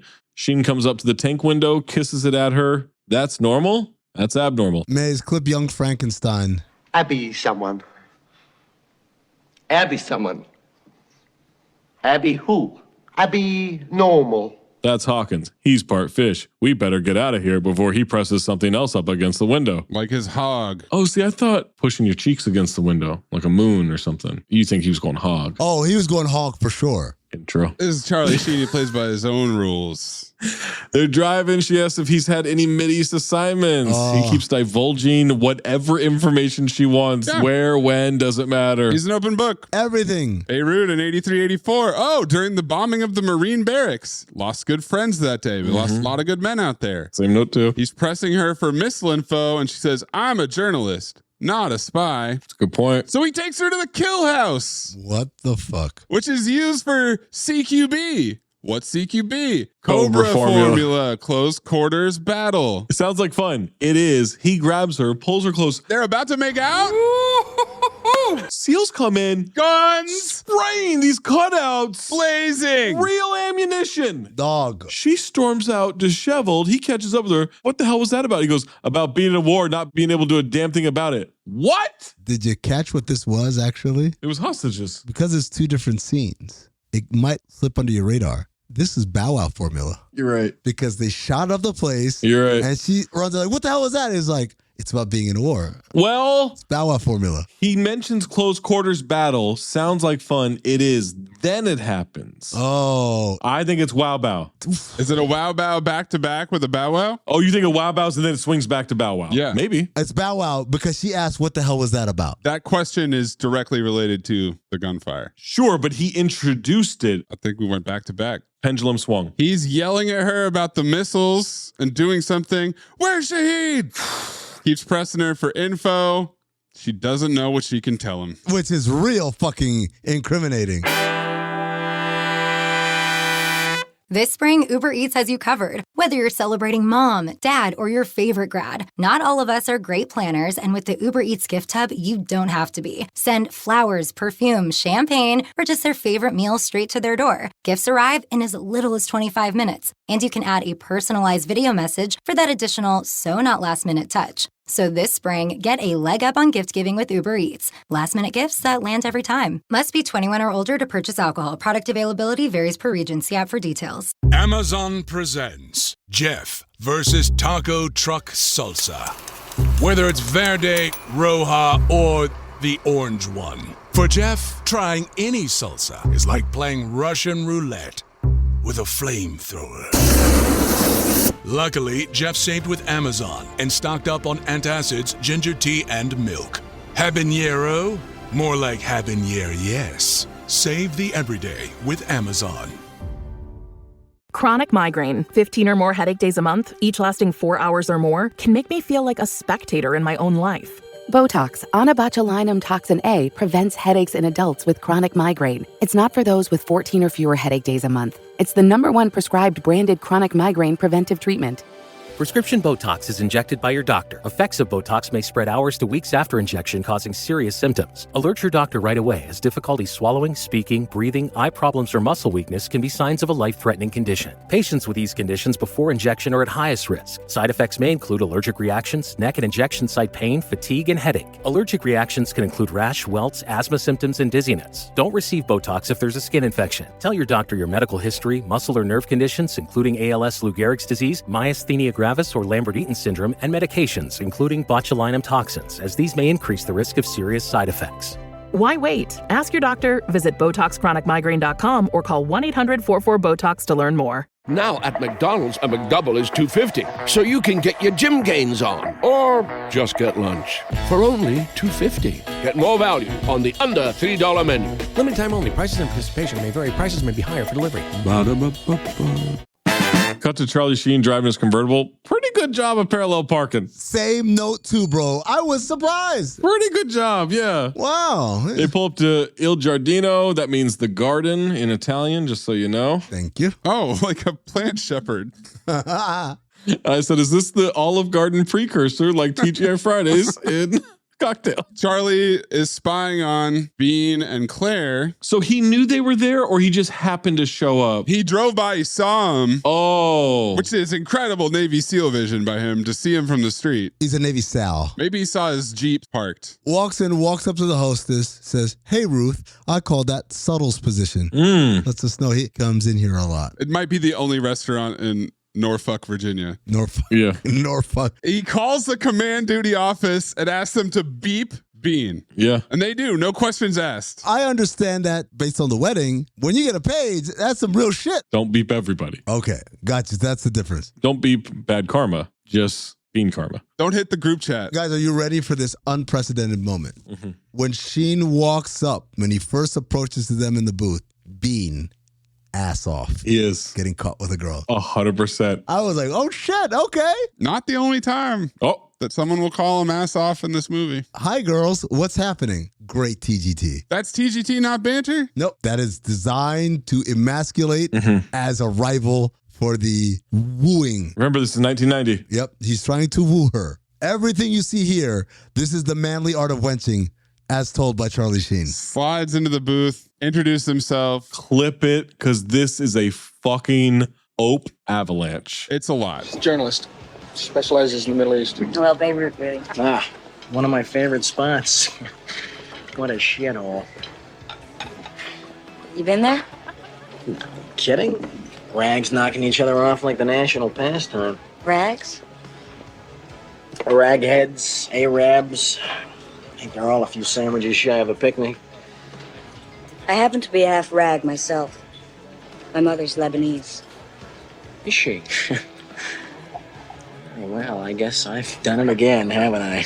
What's new? I'm sorry, I didn't mean to offend you. I was just being me, you know? You phobed Street Kings. You better not file this shit. Because this is a Street Kings level diatribe, ope after ope after ope. And at the end, he says, yeah, you know, just being myself. This is what I do. Bean gets beeped. He's got to go. Back to being ass on. He asked Charlie Sheen to give Claire a ride home. Gladly. Where were we? I was insulting your heritage. And now, dude, we're having dinner. Is he setting up to SA this woman? What? Cut to the convertible after dinner. He's still dropping slurs. Growing up in the section of Fresno wasn't that bad. You mean Mexican? All caps. Depends on if they're working for you or not. Jesus, he's an ope machine. Anyways, back to exposition and poppy talk. Pop! Supervised fruit pickers drove a golf cart because Japanese mime blew off both of his feet. Well, there's a nice long moment of silence between the two parts of that word. Yes. And he couldn't get around too well. Damn! Drives right up onto the beach. What are we doing? Hopefully each other. What are we doing, Zach? Zach, this is all Hold on. in preparation. He's hoping to have sex with her. I don't think he's looking to SA her. Because he backs off immediately. He just thought, oh, I'm Charlie Sheen. I get to have sex with this woman. Here's the line. We got two people strongly attracted to each other. She says, two? 2 wars? Exactly, same note two. And he says, well, 1 out of 2 ain't bad. I don't think he's moving towards... I think he's trying to neg her. Oh.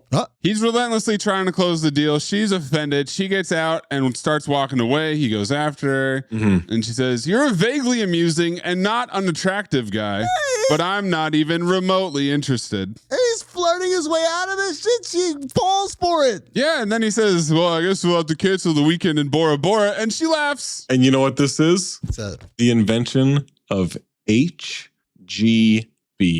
Horny guy banter. Where's my pen? Oh, there it is. What the fuck are you doing? You've been rummaging for 45 seconds. Horny. This is a great joke. This is going to translate super well. Good visual gag for the audio podcast. Bora Bora, when she doesn't want to have sex with you. She walks with it, and I said, did this fucking thing work? Well, that's why I have the notebook. Then Bean drives down the street, sees Sheen's car exiting the hotel, and I said, how long was he gone? Was there time? That's an interesting question. I didn't even think about it. I only thought about that. Yeah, I just assumed that her getting back in the car was, I'm not going to walk home because I do want to ride. Of course. But Charlie Sheen sealed the deal. And as he runs him down, he's all mad. Sheen says, trust me with your life, but not your money or your wife. Oh shit, you admit it? Dirty Mac Hall of Fame immediately. First ballot. I mean, Dirty Mac Hall of Fame for the beeper maneuver. You're an asshole. Sheen wants him to fill him in. Bean told her about the stingers and Shahid. You told her? Why the hell did you do that? Information. Who are you, the goddamn CIA now? I said, same note too, man. He says, CIA's given us nothing. Never have, never will. Thank you for saying it like that, Maze, because my note says he said it like said. Never have, never will. She's all we got. She's all we got. We still got her. Don't we? Yeah, she's still around. Sure. And I said, oh, he fucked her. Big time. Consent? Of course. Now we've got news exposition that a peace delegation plane was shot down by a stinger. Oh, shit. 2 men were captured. Hey, they saw stingers. I'm from Indiana. Bean goes right to Claire and complains about her defender of religious faith. Blew a peace commission out of the sky. She opens the door. Them things are just hanging out. She thought Charlie was back. She's wearing a slip, ladies and gentlemen. But her clothes are still on. That's right. Her blouse is completely unbuttoned, thus giving us the things hanging. But they're hanging within the context of a slip, which at one point in history, women wore these under their clothes at all times. That's right. Undergarments. That's insane. He's asking for information. She doesn't want to create the news. She reports it. She's a journalist. It's like Arnie Pie in the sky. You're involved. I won't be an accomplice. He tries to guilt her into spilling the beans, and as he's storming out, she reluctantly agrees to answer questions. It worked. She says these guys are religious zealots. You can't make them talk. You're dealing with extremists. And he says they're dealing with Navy SALs, and that's TGT. That's right. That's a whole scene ahead. Oh. After Michael Biehn is poring over documents at the beach house. Beach house? Yeah, that's his beach house. That's on the water. That's a houseboat. Okay, I got confused by this. So it's not the location from the bachelor party then? No, it's on the dock. Mays is right. It is confusing because the bachelor party house has this deck that overlooks the water. Yes. The houseboat has a deck that also overlooks the water. It does, yes. There's literally a house in between boats on a boardwalk. It's an actual houseboat. I mean, it's a floating house. That thing's not detaching from the pier. 100% it will detach from the pier. What are you talking about? Buy it. It's got a fucking ship wheel anyway. Zach, I feel like you would have a houseboat phase of your life. Dude, I fucking wish I had a houseboat. It's coming. Oh my God. There will be a point in Zach Harper's life where he lives on a houseboat. Norfolk. Dude, at worst, I retired there the last 30 years of my life. 30? You know how long you live on a houseboat? It extends your life. No, you die quick, man. No way. No. You learn to deal with scurvy. He finds a photo of Walid Faladi. I guess this is a significant time jump because he's been going over all of this information to ask her this one question. He's got a Pepe Silvia board. On a houseboat? Charlie and Claire are sitting out on the porch, and he's asking her about Walid Faladi. That was Shahid's go-between, but he's been MIA for 6 months. Kidnapping, probably. Well, could have been the Israelis. I said, oh. One extra P, it's kidnapping. This gets Sheen excited. Sheen says that's the best goddamn idea I've heard all day. What? What you just said. What did I just say? Why don't we just go in there, grab one of these cheese dicks, and make them talk? Double alley-oop Cobra formula. Two guys dunked it at the same time. Threw it up, and another dude threw it back up, and another guy dunked it. It's also Sobchak formula, because this is Walter's plan in The Big Lebowski. That's the simple part, dude. We make the handoff, I grab one of them, beat it out of him. Huh? Yeah. That's a great plan, Walter. That's fucking ingenious, if I understand it correctly. It's a Swiss fucking watch. That's right, dude. The beauty of this is its simplicity.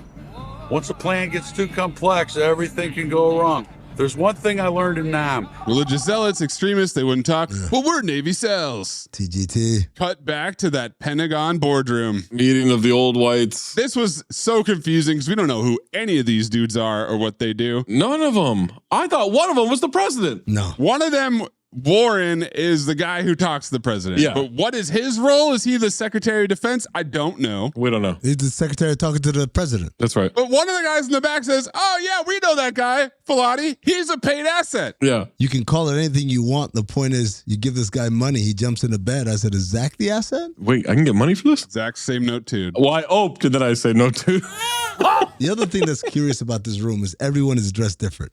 One guy's wearing a polo. One guy's wearing a t-shirt. One guy's wearing an ugly button-up shirt. They got a lot of military guys with a lot of decoration, a lot of flair. Their plan is to extract Faladi and make it look like a kidnapping. Now the SALs are going over their plan with a scale model. Oh. Scale model month is back. If I had this scale model when I was like 8 years old playing with G.I. Joes, you could have never gotten me to do anything else. Well, I love when they say it's a dope model. We've only got this scale model for another. Where's it going? Well, they're leaving. Oh, they can't bring the scale model with them. It's got to go back to the Scale Model Museum. Oh, that's right. Yeah. Scale Models on world tour. Captain Dunn wants it done with no shots fired. And Sheen says, so would he, I'm sure. TGT. Not these guys. These are the guns blazing Navy SALs. Cut to rapid deployment base, Northern Cyprus. They have to jump from 12 miles offshore and swim in. Mm-hmm. What? Navy SALs. Swim 12 miles? Biggest concern is extraction. It'll be on radar. They'll only get one pass or they'll have to walk home. They got to use something called the Ribex. I said, is it for her pleasure? Oh. Is that 20 CV? Absolutely. We don't give about our pleasure anymore. Oh. Bean is telling us guys it's not a walk in the park just because we aren't expecting resistance. Don't relax on this one. What? They are whispering in a helicopter, literally. They are yelling at top volume on this plane. Top Gun wants to know how Bill Paxton's doing. I hate jumping out of a perfectly good airplane. You ain't gotta love it. You just gotta do it. We get some weird exposition next. What's our altitude? 30,000. That's 6 miles up. Hello, exposition. Close-up shots of them getting gear ready. Dennis is reading a history book. Speaking of number 6, 6 minutes. 6 minutes. 6 minutes, Dougie Fresh. You're on. They jump out at sunset for some cinematic flair. Notice they have their names written on their helmets. How else do you know whose helmet is whose? This is Ramos jumping here. Yeah, this is supposed to be a secret covert operation. Ah, man. That's for nerds. They're fucking with Paxton, saying his shoot doesn't look good. Wouldn't jump if they were him. They jump in formation, and Captain Fantastic Four, his shoot's not working properly. They say release it. He barely gets the second shoot out before he hits the water. Is he okay? Yeah, he's fine. He plummeted miles. The whole time, I'm like, I guess they have limited time. They've got to go get this mission done, but they fucking lost Dennis Haysbert. That's crazy. Then all of a sudden, he's just with them. Yeah. Winced. No, he's fine. The second parachute. How? Yeah, the second parachute opened right before it opened with 40 feet left. I'm very, very badly injured. I fear I have broken my leg. Scuba technology. Are you guys full scuba? They emerge in the dark. Had to swim. They swam 12 miles with scuba gear. Now they're on land with guns and face paint. No masks, just blackface. Booger eaters dead ahead, sneaking around the streets. Okay. Climbing up buildings, getting in position. Michael Biehn is on the roof, and there is a little ass ledge. He struggles. I thought it was comedic relief. He struggles more than the Dread Pirate Roberts climbing up that big cliffside and getting to the top. He's a Navy SEAL. Dude, I'm telling you. He's ass on as a SEAL. It was so comical seeing him struggle to get over that. The SEAL right before him clears it no problem. Of course, because it's about 1.5 feet tall. He puts his whole body, his whole torso on the edge, rests for a second, falls over the other side. Also, his eyes got really wide as he was putting in that extra effort. Kind of ass off that he was struggling. It's not ass off if you're actually feeling that way. Guy strolls by, stops right near Ramos. What's his status? If he was any closer, he'd be inside him. Oh. Bean is yelling at him. Of course. I said, where are you? What's going on? What's the status? I'm like, shut the fuck up. We're doing a covert operation here. You saw how he got over the wall. Jeez. The target is inside. Watching Mr. Ed in Arabic. Louis Pinnock. Golden Dumpster. Did you enjoy Mr. Ed's voiceover? Oh my God, it was so good. They got a guy to talk in Arabic like this in a deep voice because, hello, I'm Mr. Ed. And the target's loving it. He's loving it. He's laughing his ass off. Yo, he's loving it. He's trying to get another Marlboro. Marlboro Red. He's out. They bust in through a beaded curtain and grab him instantly. Bean, loud as fuck, bursts in there and grabs him. More guys show up near the guy smoking a cigarette, reading the paper. Dennis has him scoped, and Hothead Sheen cannot wait to get in there. They see him, guns blazing. Gun down those 3 guys. And kill him some, what do they call those? Ignore you talking. Unfortunately, though, as he's talking to Dennis Haysbert, Dennis is dead. This dude is committed to avoiding this marriage. And the black guy is down. He's talking to him. He stepped over him at one point. Yeah, that's kind of crazy, Chief. Chief? He's fucking slumped over. He also had cover and Sheen didn't. So pretty cool. I thought it was an enemy combatant at first. The way he casually stepped over him. Some ass on grieving. Yeah. Michael Biehn blames Sheen. And this allegedly tough extraction was very easy. No one else noticed, even though they had a gunfight. Yeah. And they get to the boat. That was supposed to be the hard part, was the extraction. Nope. Fine. No issue. They're out of there. Cut to Bean telling Sue Storm. She starts sobbing and wailing, really wailing. Ass off. Ass off? Collapsed into the flowers. Ass on. She's ass off. I like that they didn't even bother with dialogue. No. Where she's ass off, she jumps at the gunfire during the 21 gun salute. Sure does. Look at this photograph. Their angle is not safe. It's not great. I didn't understand the shooting form on that. It's not great. Yeah. It was very casual and low. Do you guys notice Stallone show up late with his denim shirt and leather tie? I missed that part. The guy in the military whose job is to play trumpets at funerals. Incredible job. You only need to know one song. Taps. Taps is 20 CB. Anytime someone died in the movies, It's raining on Bean and Sheen as they hold the salute. Nearly fiance asks Bean how he died. I've got a right to know, James. How did he die?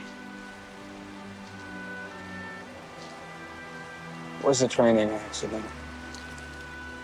Bullshit. You're lying.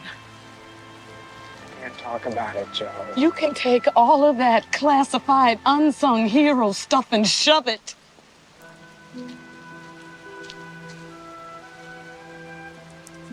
Tell me something, James. It may seem simple to you, but if we had been married, would I have gotten a flag? Yeah. You would have gotten the flag.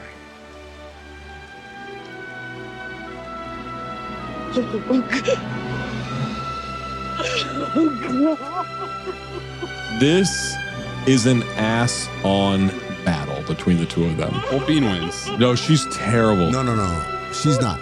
Now, her character motivation. Bullshit. You're lying. She does the emotional bullshit. No, she doesn't. Don't do this. You don't do this. I'm looking out for you. Why does she cry more about the flag?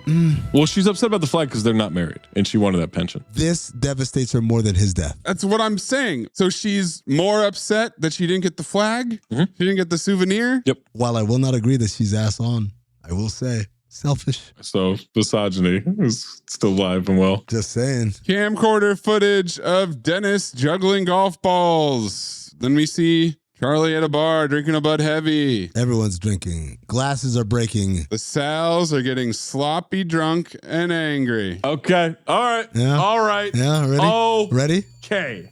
Here it is. Oh, this is the moment. This is the moment. Wow. Michael Bean goes to drink his beer and spills it all over his chin. For real? Amin, I fucking lost it.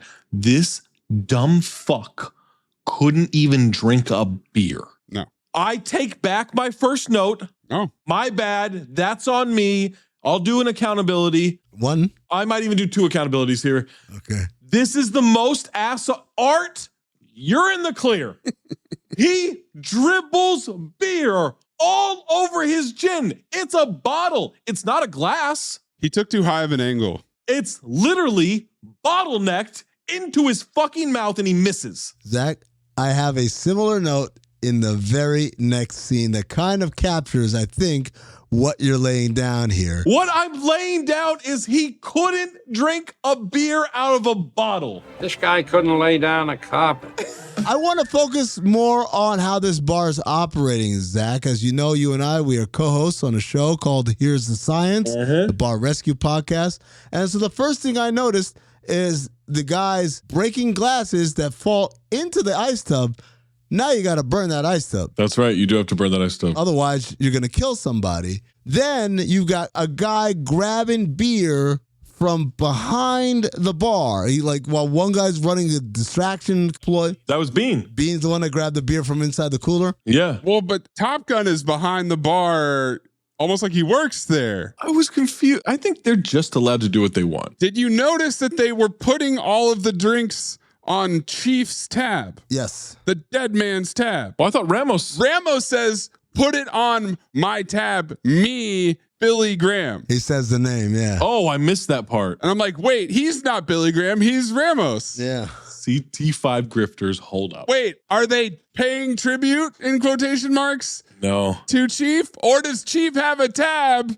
Is it like layaway? It's literally written down in a book and they're just going to rack up all these beers and no one's going to pay. You know who's got to close the tab, right?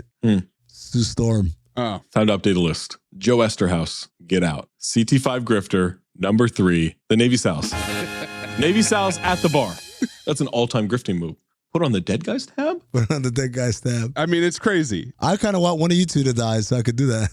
They say they're celebrating retirement. Titus Welliver comes over. He wants to watch the game. I call him Ron Livingston. Ron Livingston? He kind of looks like a country Ron Livingston. They don't look anything alike. Anytime I ever point out that somebody looks like someone else, you always disagree.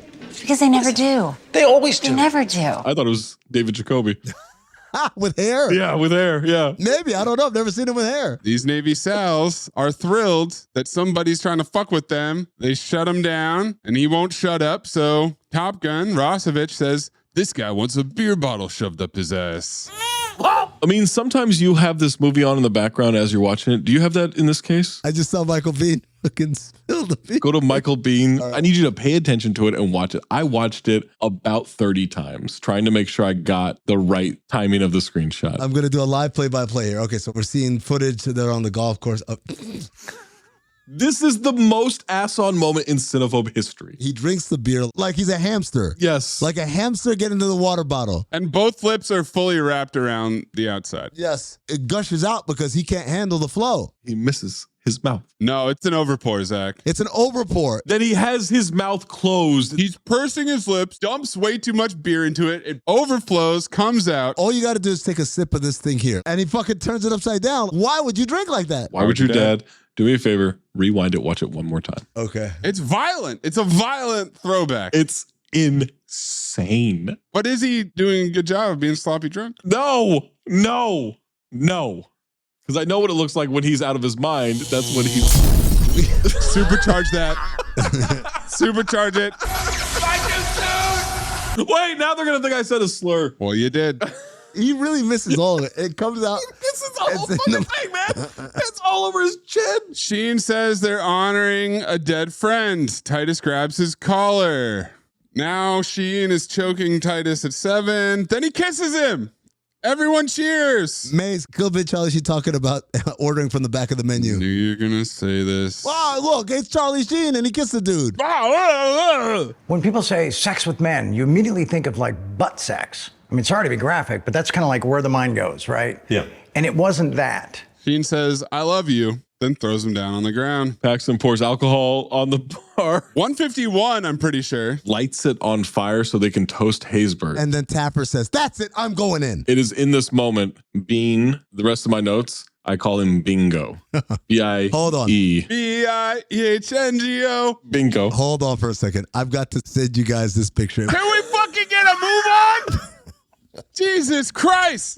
Bean stumbles out drunkenly of Ready Room Pizza, which is where they're hanging out. Sheen follows him. Bean wants Sheen to take responsibility for Dennis Haysbert's death. You looking for a fight? You looking for a rush? A rush? Well, I hope you got it. You're toasting a man you put in the grave. All right, I did. I fucked up. And he's gone. And there isn't a damn thing I can do about it. So what do you want from me, huh? Dave Yeager, move over.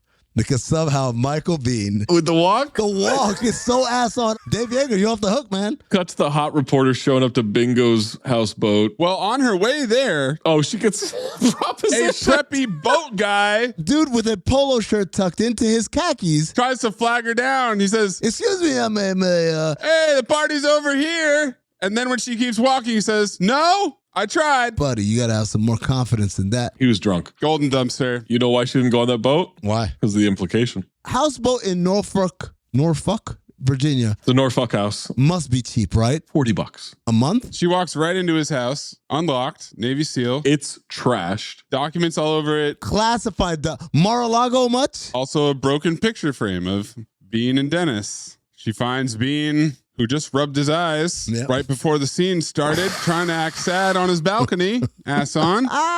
God. Okay, here we go. Some sympathy sex for my guy Bean, and they go for a walk along the boardwalk. Yeah. Right by his house. Once they know about the missiles, Bean's got to go get him back. Wide shot of her being concerned, I guess. He pulls her back. They walk together. It worked. Next morning, sunrise, she spent the night. No way they banged. No, he cucks her. Sits there and watches her sleep. 4 inches from her fucking face, staring at her while she sleeps. Sean Astin digging a pool, her waking up normal. He strokes her sleeping hair. He's got a ship out. They hug. That's how I know they didn't fuck, because they hugged. Camera lingers a little bit, and then she goes back to sleep. Yeah. End of scene. She's exhausted from not having sex. They walked all night long. She got her steps in. At base, Charlie Sheen walks in, and he blurts out, So Muhammad spilled the beans, huh? Hey, I'm still a part of this fucking outfit. Grab your gear. We're going to Beirut. For a fourth time? Cut to the USS Coral Sea. Now, where is that? Eastern Mediterranean. Oh, okay. It's off the coast of Lebanon. Can I ask something? If we're sending these guys back, why aren't they based in Saudi or fucking Norfolk's? Well, this is why the budget's so high. Tactical exposition? Missiles are located in the Shiite slums of Beirut. They've got a contact from the Amal militia. ADR from Captain Scarface. Not supposed to get involved in the fighting, just blow the missiles. They're headed to the shore. We hear missiles and explosions in Beirut. It's a war zone. They're in Beirut. Says it on the screen. It's only a model. The guy they're supposed to meet is a teenager with an AK. Smoking a cigarette. His name is Ali. He starts naming off all the sects that are fighting. The Hezbollah, the Shuhada, whatever. And then you hear a jet fly by, and he points up and says, Israel. Oh. Sheen calls it the asshole of misery. Oh. Someone else had said they're on the dark side of the moon, guys. Bean tells everyone, this ain't our beef. Let's move out. And they move out. RPG almost hits them, and they start shooting. Wish I had taken a picture of Bean because he's got one of those Palestinian scarves wrapped around his head. And I said he looks like Tiger Woods in the back of a cop car. Oh, boy. Topical. Well, it was. Paxton's trying to find high ground to snipe. They're trying to move some more. Kid led us into a shitstorm. What was your first clue? Banter? As God is setting up his sniper rifle, a guy sneaks up on him. They shoot each other. Bean's going to go check on him. Nearly falls through the floor. Bean. This motherfucker is not a Navy Sal. CT5 worst soldiers. Number one. A guy recognizes him as American, is about to kill him, gets blown up. Did God shoot him? 50 cal again. Yep. Where God's still alive. Slowly dying with his enormous 50 cal. They ask him how he is. He says he's fine. Drops dead immediately. With his ass on. Exactly. Yes. Bean nervously pulls a gun on a guy coming in behind him, but it's Charlie Sheen. Sheen sees what happens, tells the group that Paxton's dead. No chance. With Sheen coming out of the shadows. They don't shoot each other? Based on everything we've seen in this movie. Their guns blazing 24/7, except for this one moment. Yeah. As they're leaving the area with the 50 cal, a guy shoots an RPG at them. RPG with the most localized damage ever. In terms of point of impact, he misses them by an inch. Luckily, it only explodes in that inch radius and nothing outside of it. Oh, don't shake your head at me. That's fucking dumb, man. Fucking Morbius. Ollie takes him to a vantage point, points at a building, and then bails. He's out. That's Lebanese young Frank Dukes. Oh, Ollie? Yeah. I'm mad that I didn't think of it because my note was literally there. Ollie both looks, sounds, and runs like a bingo. When he went there, I said, oh. I wasn't going to steal it. How come you cut him but not me? They use a thermal scope to see a slumber party on the 3rd floor. This dude is literally sleeping on the job. Bean and the team are going to go in. Sheen and Ramos are going to stay outside. They find the one guy sleeping. They knock him out. They find the cases of stingers. They're not full of sand this time.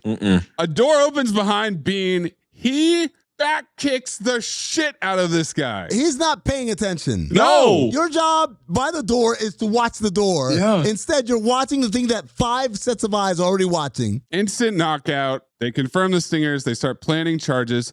Piece of cake. 20 CB? Piece of cake? No. Submarine Periscope is checking out the buildings, aka the model. Sun will be up in 15 minutes. Light would compromise position. In 20 minutes, they're leaving. Sals or no sals. Sheen's worried about how bright it is. Jokes that they're having breakfast. We like to have fun. Moving on the 2nd floor. Guy behind them is speaking Arabic. Sheen shushes, then shoots and calls it a boring conversation. Why don't they have silencers anymore? Guns blazing. This infuriated me for a lot of reasons. Number one, the Lebanese soldier says, "Who are you?" That's the question he asked. Yeah, shoot him. What infuriated me was they literally ripped off Star Wars, the detention center scene on the Death Star. Everything's perfectly all right now. We're fine. We're all fine here now. Thank you. How are you? We're sending a squad up. Negative. We have a reactor leak here now. Give us a few minutes to lock it down. Large leak, very dangerous. Who is this? What's your operating number? We're in conversation anyway. Look, we're gonna have company. Sheen says, leader, we're going to have company. Oh, it's different. Fuck you. No. Fuck you, whoever wrote this. Luke and leader. Those are two different words. Reference. That's not a reference. That's not a reference? That's not a reference. Why not? It's a ripoff, not a reference? It's a ripoff. Because you don't like it? Yes. And I like Star Wars. I like Star Wars. I like Star Wars. Intro. Still planning charges inside. They come running out. Bean gets shot in the back. Swiss cheese up. This man is the worst soldier we've ever seen. He's awful. Not a chance he could have been a universal soldier. Sheen sees Ben Shahid. Hello again, scumbag. Bean wants him to blow the building, but Sheen won't do it until he rescues Bean. Fuck his order. He gives out orders where to aim. His plan is, all right, you guys fire guns blazing nonstop at this building while I move up. Yeah. No problem. You don't need to reload. We got unlimited ammo. I put the code in. He wants Ramos to use the 50 cal. He's no scoping. Yeah. Blowing holes in the building. When it has that big of a destruction radius, dude, why do you need a scope? To be accurate. Accurate? To see who you're shooting at. Just aim and shoot. He probably killed at least 10 people with one of those shots. Killed a bunch of windows. 85. Sheen gets to Bean. He fireman carries him. Once they're clear, they blow the building. It's leveled and collapses. Holy shit. I feel like blowing a building full of missiles with a shitload of C4 would be a little more devastating, but whatever. Nope, it's all localized. Well, Sheen was safe because they had John Cusack as his stunt double. That wasn't Charlie Sheen at all. A siren starts wailing as they carry him clear. Carry him clear? Jackie Moon, they're doing a terrible job of support. They got him by the limbs. The unhoused gentleman is on the roof, and he's got himself an RPG as well. He takes one last pull of snacky cigarette before unloading. And again, very localized destruction. He misses them by about 3 inches this time. Unreal. But luckily, all the devastation and destruction is limited to that 3-inch radius. That's right. They give him morphine and dress the wound. Tell Bean he's really gonna love the morphine. I'm really gonna love this. Okay. And he does. Ass off. And he does. And he's ass off. He's so ass off. All Michael Bean needs to act well is pretend like you're on morphine. If he hadn't missed his mouth with a beer, he would have won ass off for me in this movie. A brain grenade? No, I think brain grenades are just in the cans. Can? Oh. Yeah. Because you got to pull the tab and you toss it. Yeah, that makes sense. Yeah. That's right, yeah. Sheen says, let's hit the beach.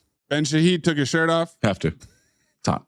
Time to go to work. Hot Beirut. Sheen pulls a gun on a Mercedes and carjacks somebody like Grand Theft Auto. And this is when I'm like, being giddy on morphine. Dude, it's working. Pretty ass off. It's working. They're getting chased through the streets. They get shot at. They're lost. They can't figure it out. At one point, they got the Stinger missile on them, so got to shoot out that truck that's following them. Then the armored truck disappears. Like, yeah, we lost them.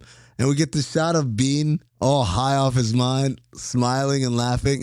And in the background, you see this shit. It's right there. They think they've lost this tank truck like 5 times. Yeah. My favorite, though, is when it Kool-Aid mans its way through a wall. Oh, my God. Golden dumpster. Top Gun can't figure out the missile. It's a one-shot deal. What? And Sheen comes flying in to dunk the Cobra formula. We miss, we die. That lob was not for him, but he came in, he took it. Plays by his own rules. Like the guy from fucking Crossover. They swerve to avoid a bus. The tank truck hits it. There's a giant fireball explosion. They smell the ocean. They're celebrating. The truck pops back up and it shoots the driver in the fucking head. Bingo is zooted out of his mind. Yeah. Car crashes and flips over. That's when Rosevich uses the missile and they crawl out before the car explodes. They're leaving the dead body. They leave a lot of Navy SEALs around. They left this guy. Yeah. They brought Haysbert home. Yeah, this was Rexer. The SEALs boss is trying to get the sub to stay 10 more minutes. I've got 107 men on this $500 million piece of shit. I mean, equipment. Captain of the boat says, yeah, the guy with 107 men aboard a $500 million boat is going to wait for his 4 Navy SEALs. Come on. Come on. They get to the beach. Palenka sees where they're going. It's going to take over a couple of schooners. And they proceed to waterboard the fuck out of Michael Bean. You have to. That's what's happening here, ladies and gentlemen. He's on morphine. He's fine. They dive underwater, and he's dunked up out the water, back into the water. They're waterboarding. People are shooting at them from the land, so then we cut to a swimming pool, and we get bullets whizzing by them. Then a guy shoots an RPG, cut back to the pool, a cannonball happens. Very localized. That's it. Palinka sees a body floating. Tries to pull him in. It's Michael Biehn. And Sheen pops out. Like a dolphin. Pulls guys into the water. Film noir. Yeah. Ramos throws a grenade in the boat. It blows up. Popping out of the water and grabbing someone. Did that happen in Club Dread? Was that the end of Club Dread? Yeah, Club Dread. It's the exact same thing. Instead of just killing the dudes on the boat, they blow up the boat. Yeah. You guys are deep in the ocean. You can't see land. They have the high ground. How'd they swim? They're Navy SEALs. It's the first letter in SAL. Sheen and Shahid start fighting underwater, and this is a long-ass fight. Goes on for a while. Eventually, Sheen pulls the knife out of his boot to cut his throat. Did he cut his? There's no blood. No blood. No. I think he just drowned him. No, he cut his throat. He did the motion. There's no blood. How did he cut his throat if there's no blood? Movie magic. What? Maybe it was a vacuum knife. Oh, that's a good point. Top secret Navy SEAL. CT5 weapons. Shahid dies with his ass off. He's great. A lot of faces. Also, Charlie Sheen is underwater for 3 minutes. He's a Navy SEAL. I mean, that Navy SEAL training, Yeah. we did see him make that kiss and threaten to whip it out. Threatened to whip it. It was already out. They were just waiting for him to reposition. They were worried about him pushing up against the glass. They float together in the middle of the ocean. Michael Biehn tripping on morphine, no sign of the sub. Typical. Tripping on morphine, he's dead. That's a corpse. How long you guys want to wait? Banter. They're laughing. Doc Rivers? They laugh way too long and way too hard. And I said, this is compression mania or whatever. Space fucking insanity. Triumphant music as the sub shows up to pick him up. The end. Roll credits. Seatbelts fastened. Tray tables in an upright position. Here we go.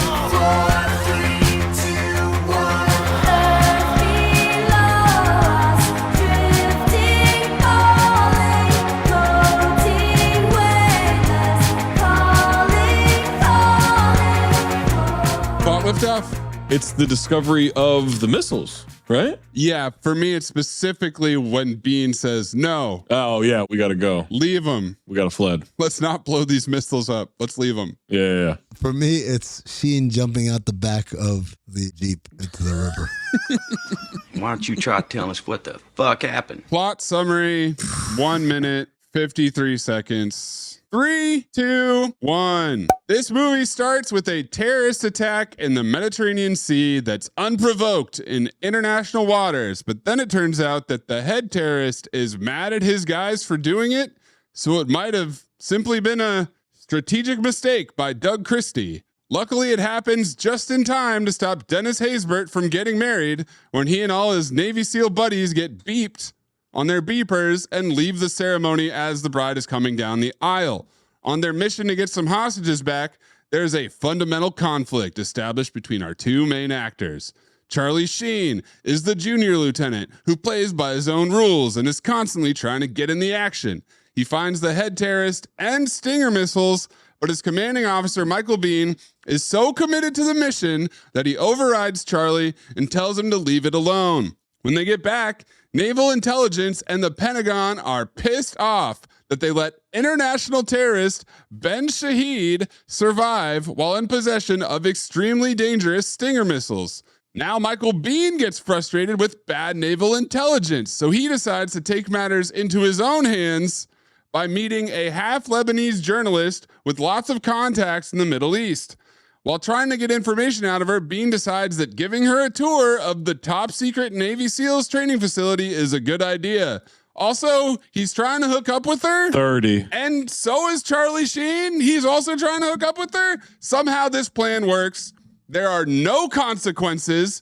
They get the intel. They find the location of Shahid and the Stingers. They lose a couple SEALs in the process. They locate and destroy the weapons. And Charlie Sheen cuts the terrorist's throat. USA wins again. It's about terrorists. It's about terrorists, man. With a drop. Quack Attack is back, Jack! Wow. Oh, 3, baby. 1, 2. Look, do me a favor. I don't want to do a countdown before I do the scene. No countdown. Can we just do it off of action? Just in your own time. Good. So I'm not a rocket ship, okay? Okay. All right. Hey, do you guys know why the Navy SEALs were formed? You don't? Well, don't worry, because here's some handy exposition to get you informed and ready for 2 hours of what being a Navy SEAL is all about. Exposition and TGT. Michael Biehn is one of the worst soldiers ever commissioned by the U.S. military who wasn't actively a turncoat or spy. Charlie Sheen is your standard red-blooded serviceman from Fresno. racist. Together, they tag team the Middle East operations and fuck up weddings alongside the president from 24, Rob Hubel, and two other guys we don't get a whole lot of character development for. Despite being a stealth unit operating with classified intelligence, they often exhibit neither stealth nor intelligence, shooting loudly and letting one of the biggest terrorists in the world, Bad Bunny Laden, off the hook. They find out the terrorists have American weapons. I wonder how they got those. They learn more about these particular terrorists from watching a Tootsie on the news, who we later learn is half and half American. Bean takes a shine to her, which means Sheen has to come in and dirty Mac his way into perhaps graping her. What? Uh-oh. They redeploy to get the missiles, but don't find evidence. So then they orchestrate a kidnapping, but then President Allstate dies because Sheen is too excited to kill ragheads. His words, not mine.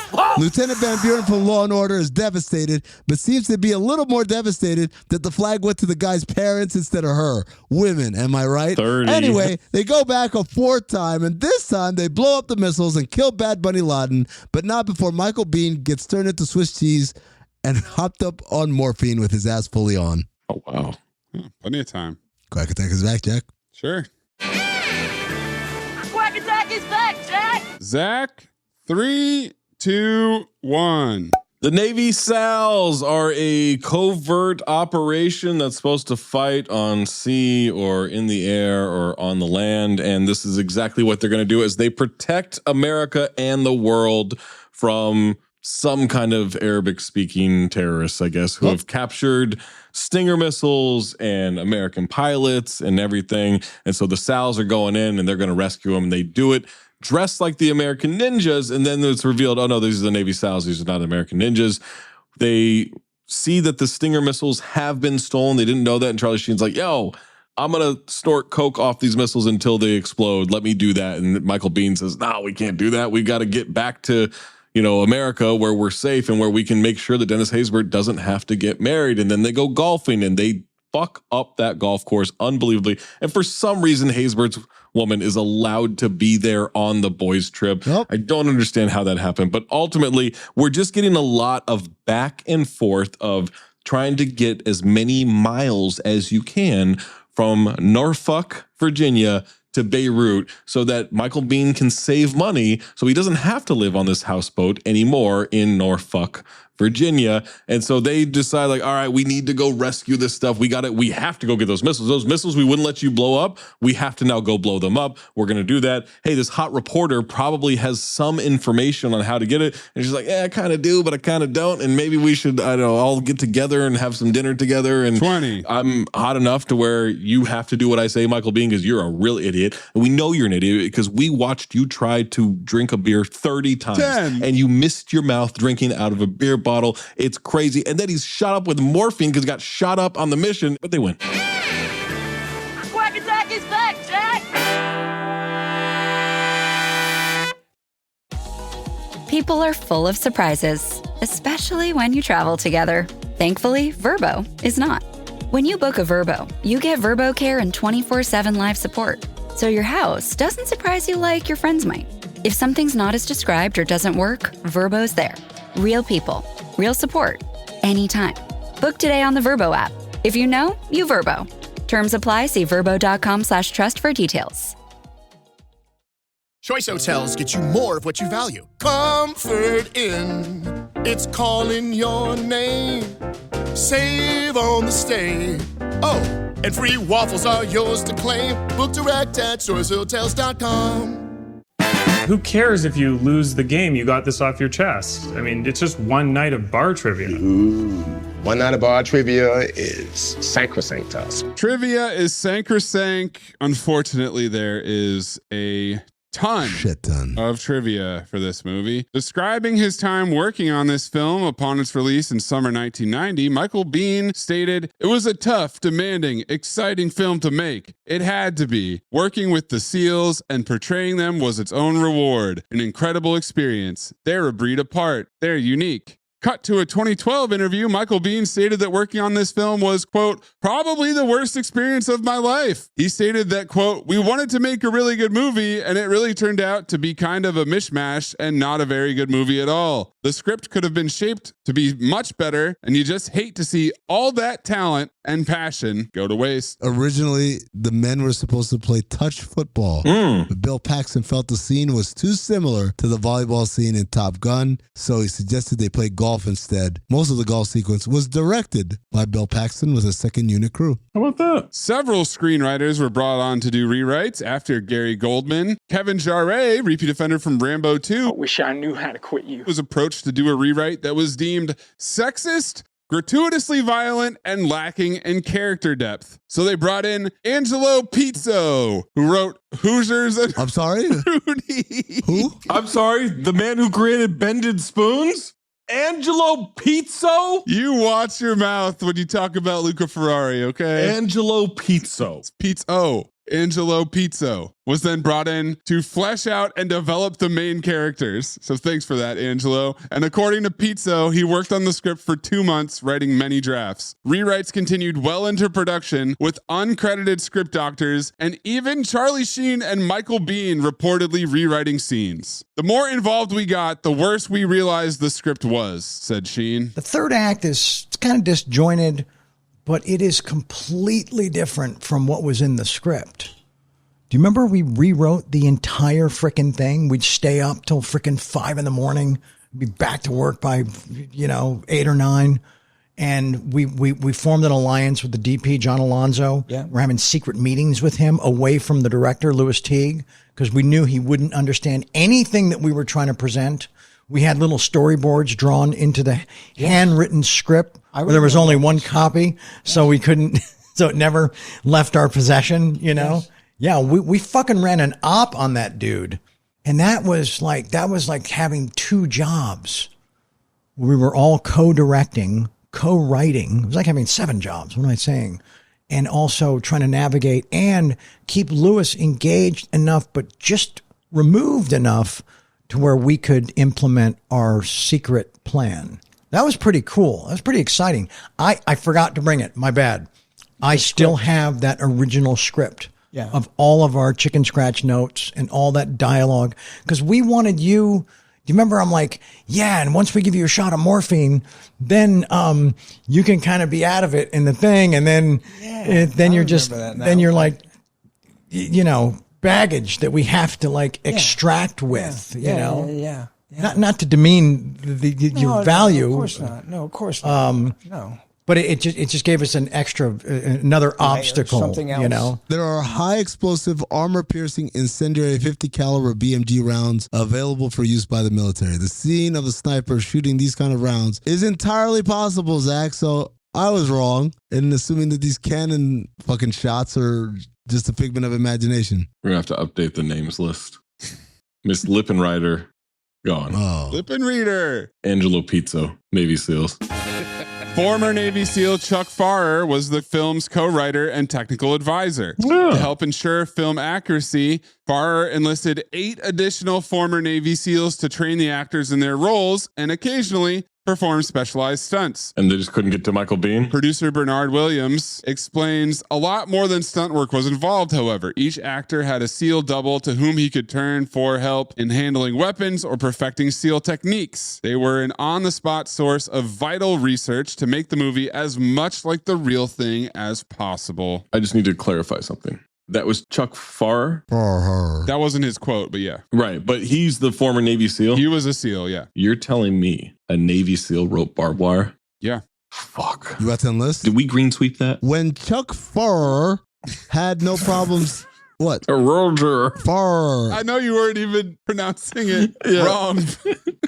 Wrong. While Chuck Farrer had no problem selling his script to Orion, problems arose when trying to find a director. The first choice, Zach, was Ridley Scott. but negotiations fell through. No pun intended. Wait, that was his brother. Never mind. Oh, whoa. Roger Donaldson didn't like the script. And although Richard Marquand, who you might remember from Return of the Jedi, signed on, he died during pre-production. The Louis T. came on as a replacement. Multiple screenwriters contributed rewrites, with Gary Goldman tweaking the story to resemble the Guns of Navarone and An Officer and a Gentleman. Which parts? And Kevin Jarre to put his contributions on hold due to a writer's strike. To simulate the formidable training that Navy SEALs go through, the actors playing the SEALs went through a 2-week indoctrination course at a special training center in Winchester in Northern Virginia. After becoming familiar with the weapons they'd soon employ on film, the actors took part in field maneuvers. Actor Charlie Sheen recalls, "It was very extensive and very physical. The concentration was on urban combat, door-to-door and hand-to-hand. We learned how to handle weapons, how the chain of command worked, and the scope of international terrorism. It helped us understand the SEALs' presence on the world scene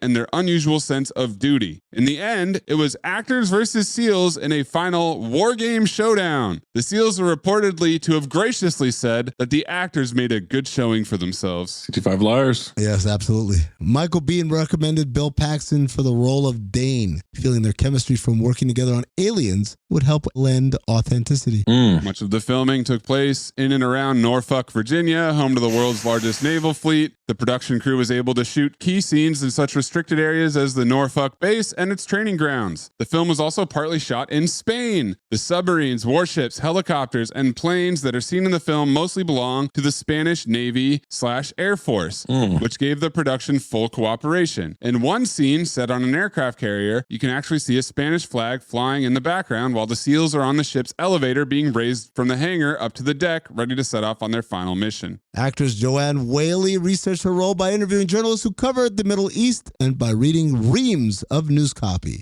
Whaley stated that she chose to make the character of Claire Varens, quote, "an amalgam of reporters I've met and talked with. Every one of them would have tried very hard, like Claire, to get firsthand information on the top secret SEALs, as well as the terrorist factions of the Middle East. The difference is most of them would have to work very hard to get very little information, while Claire just basically asked Michael Biehn, and he said everything." End quote. The ancient city of Cartagena, Spain, served as a principal location. Much of the Spanish Navy is stationed in its well-fortified harbor, while the crumbling inner-city neighborhoods with their steep cobbled streets and blanched Moorish houses were used to create the war-torn sections of Beirut, Lebanon. The Cartagenians were good hosts who took things in stride, while the film crew dynamited buildings, set vessels ablaze in the harbor, and fired machine gun volleys into the normally still night air. Zach, do you like stories of foisting? Of course. According to producer Brenda Fagan, she vehemently resisted Charlie Sheen's casting, but he'd been foisted on her, courtesy of Orion VP of production Mike Medavoid. So Brenda Fagan wrote a memoir in the year 2000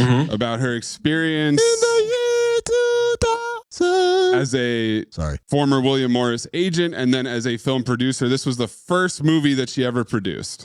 She was mad at Charlie Sheen's contract and the negotiations process with Charlie Sheen's attorney, Richard Hume. So Richard Hume demanded a $2 million fee for Charlie Sheen. Fagan protested that he wasn't worth it, but VP of production Mike Medavoy largely ignored her input and ultimately agreed to Sheen's fee plus a percentage of adjusted box office gross. One of Hume's comments in the margin of Charlie's contract was an emphatic no next to the paragraph regarding Fagan's production company furnishing his client with a personal trainer. Charlie wanted to select his own personal trainer, and Fagan would have to pay $1,800 a week for that person's services. God damn. In 1990? Fagan had already arranged a trainer for both of the male leads, so Sheen and Biehn, at $600 a week. So now we've tripled the price just for one of them. She complained, "Not only is Charlie Sheen ugly, but there's no way we should spend that kind of money on his body." What? Plus, Sheen's attorney made the personal trainer a deal breaker in the contract. Fagan couldn't recall another instance where talent negotiated such conditions for their personal trainer. It was only much later that Fagan learned Sheen's trainer was involved with Heidi Fleiss's 1995 trial for conspiracy tax evasion. No. Wow. And before that, in 1990,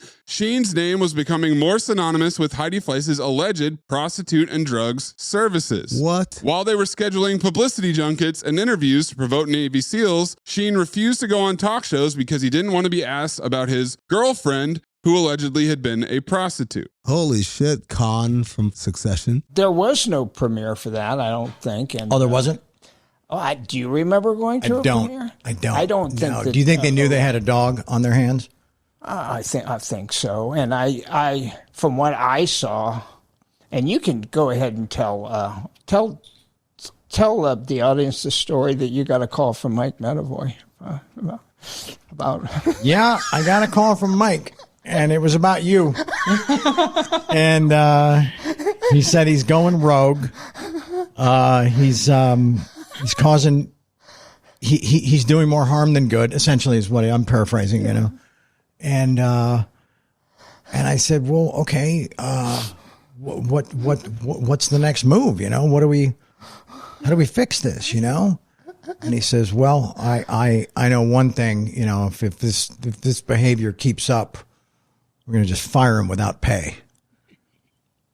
I was like, wow, that's fucking harsh, man. Didn't he tell you also, hey, Charlie, could you, go straighten him up?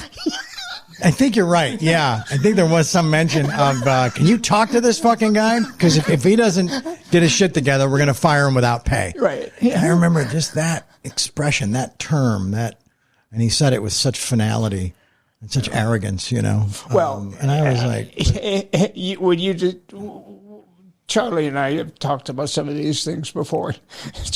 Last time you talked to me about this, you're like, where in my job description? Why am I that Michael Biehn wrangler? Exactly. And how does that conversation even start? Yeah. Hey, dude, how's it going? Cool. You got a minute? Yeah. Wow.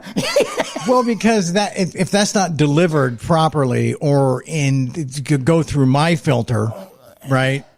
You're driving to that dude's fucking house.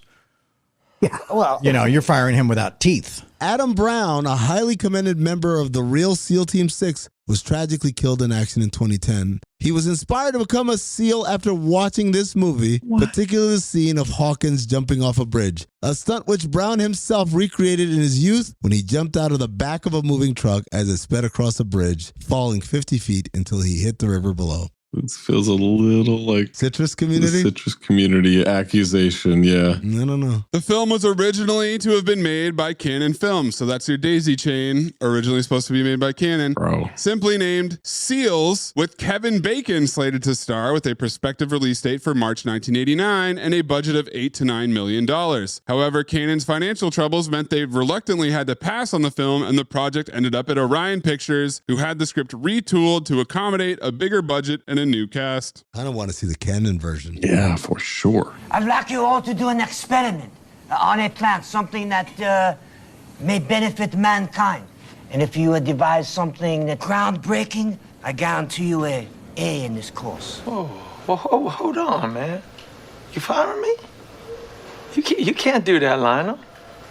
Look, man, if you don't want me to have a foreman job, I understand, but I need my fucking job, man. Louis Pinnock Accent Award. Ramos Arabic, Shahid Arabic and accent, but it's Mr. Ed dubbed in Arabic. Yeah, it's Mr. Ed. This might be the most nominees we've ever had because basically every person trying to speak Arabic was not doing a good job. Mm-hmm. Although Mr. Ed played Arabic. That's why he wins.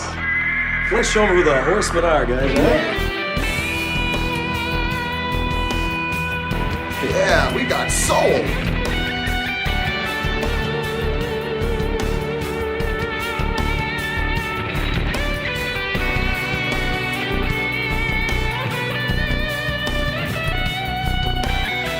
Five Horsemen, radio chatter, TGT, military jargon, but my front running horse is guns blazing.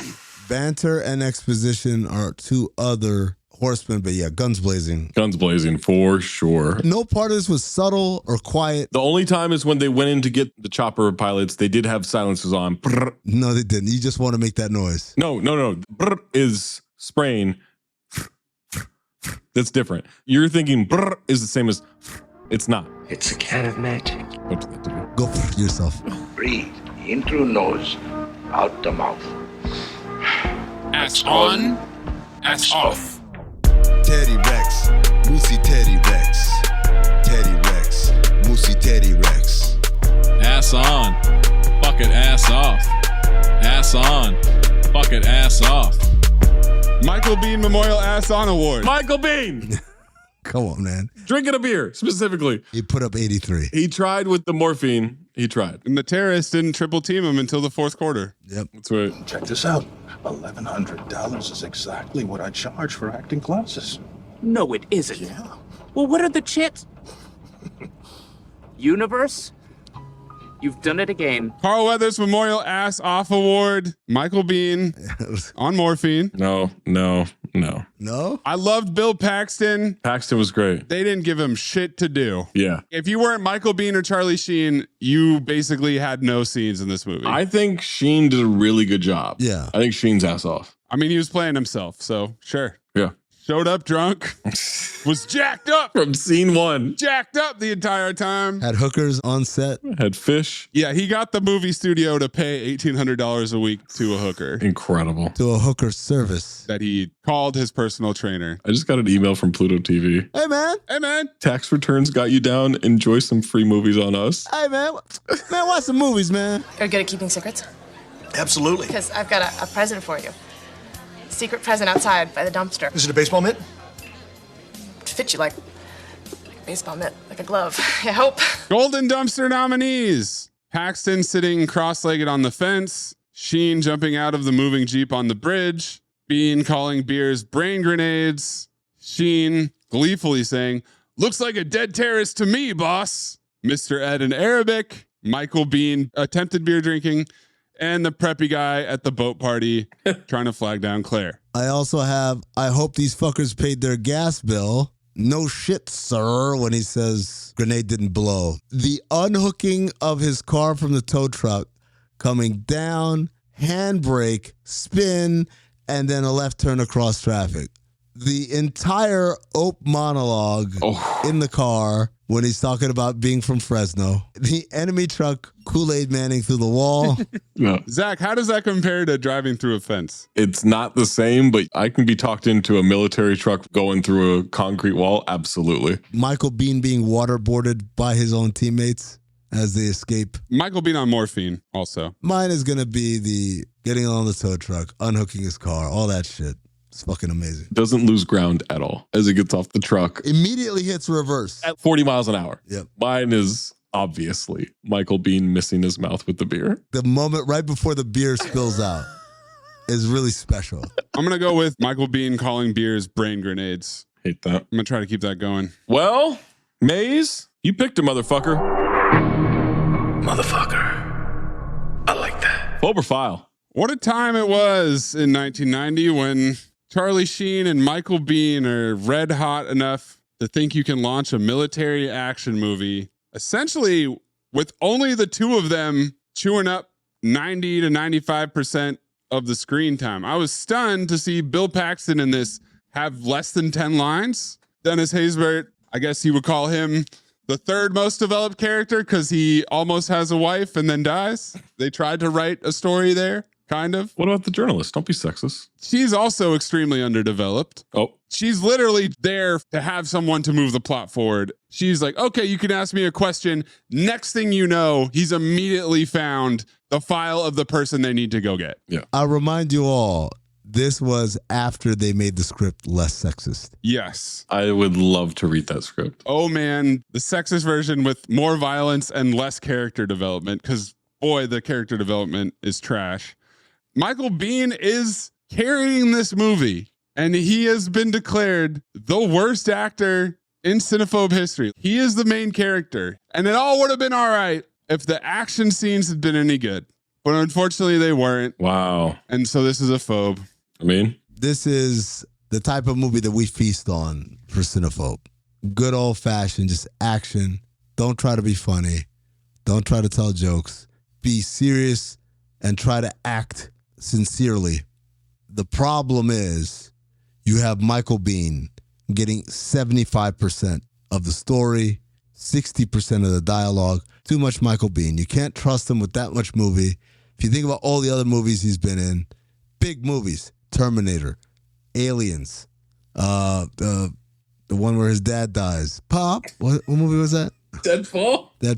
Pop. You're cutting it with other people. That's a big movie like Terminator. And aliens. He's also the main character in Deadfall, so I don't think this is going to support your point. He is. You remember the big three on the Miami Heat? LeBron, Dwayne Wade, Joel Anthony? He is the main character in that movie, but they don't rely on him nearly as much as this movie relies on him. You were right when you had aliens and Terminator. It's in line, all in line. And as such, I'm in line with a phobe for this. Cannot do it. Zach? This is the kind of movie. It's kind of magic. It's a can of magic where we do feast on this, where we do nothing but make fun of this movie constantly. There's not much action for an action movie. That's true. What was it? Military action? Yeah.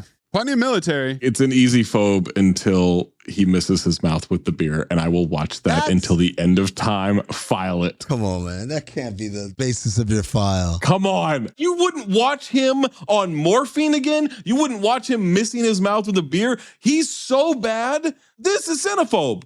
He's so bad. I can't stop thinking about how bad he was in this movie. I want to watch it again. While I did rewatch that one part about 7 times while we were doing it in the middle of this episode, much to the chagrin of Mayes, I can't say I'll ever go back. We're going to rewatch it next week before this episode comes out. Well, if you give me a 6-pack of brain grenades, maybe I'll sit through it with you. Give us your phobe file, Golden Dumpster, Ass On, Ass Off, 5 Horsemen, Lewis Pinnock, Plot Liftoff, Preferred Brain Grenade, at Talk Hoops, at Darth Amin, at Cinephobe Pod, at Corn Puzzle, at Count the Dings. Drop the Discord, patreon.com/Count the Dings. Next time we make love, you introduce me to Jade.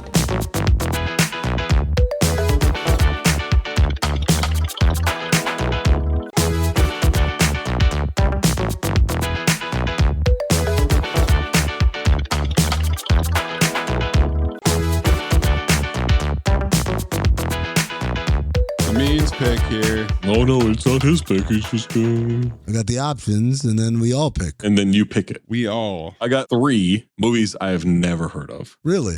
Island. The Island? The Island, yeah. Oh. Scarlett Johansson, Ewan McGregor. Mark Ordner has been asking me to pick this movie since we've been on Pluto. Jacko. It's Michael Bay. Jacko. Michael Bean's in it? It's Michael Bay. Oh, okay. Michael Bean.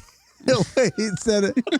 Michael Bean's in it. Did he drink a brain grenade? I also got a movie called Skyfire. And then The Assignment with Michelle Rodriguez. All right. Well, my 3 are Double Dragon. The video game? We're going to play the video game for 2 hours? No, Double Dragon with Scott Wolf and Mark Dacascos. Yeah, it's based on the video game. Also based on the video game, DOA Dead or Alive, starring Jamie Presley and Devin Aoki. And then Death Wish 5, The Face of Death. No. My options are actually, I'm pretty excited. I got a movie called Hell Hath No Fury. Woman Scorned. Anna, which I seem to remember was like a spy movie that came out like in the last decade or so. Oh, yeah. But guys, The Order. Starring JCVD. Hell yeah. Charlton Heston. And guess who wrote it? Not Frank Dukes, but he's got a credit. Wow. Our first Pluto TV JCVD. Frame for Murder. A man must find a sacred scroll in Jerusalem. Come on, man. Who loves you?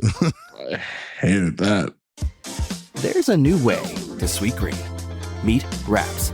Handheld, hearty, and made for life on the move. With bold, chef-crafted flavors, fresh ingredients, and over 40 grams of protein. They're built to satisfy without slowing you down.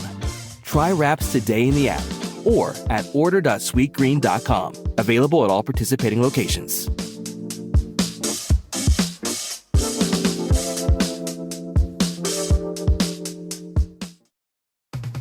I'm Amy Nicholson, the film critic for the LA Times. And I'm Paul Scheer, an actor, writer, and director. You might know me from The League, Veep, or my non-eligible for Academy Award role in Twisters. We come together to host Unspooled, a podcast where we talk about good movies, critical hits, fan favorites, must-sees, and in case you missed them. We're talking Parasite to Home Alone. From Grease to The Dark Knight. So if you love movies like we do, come along on our cinematic adventure. Listen to Unspooled wherever you get your podcasts. And don't forget to hit the follow button.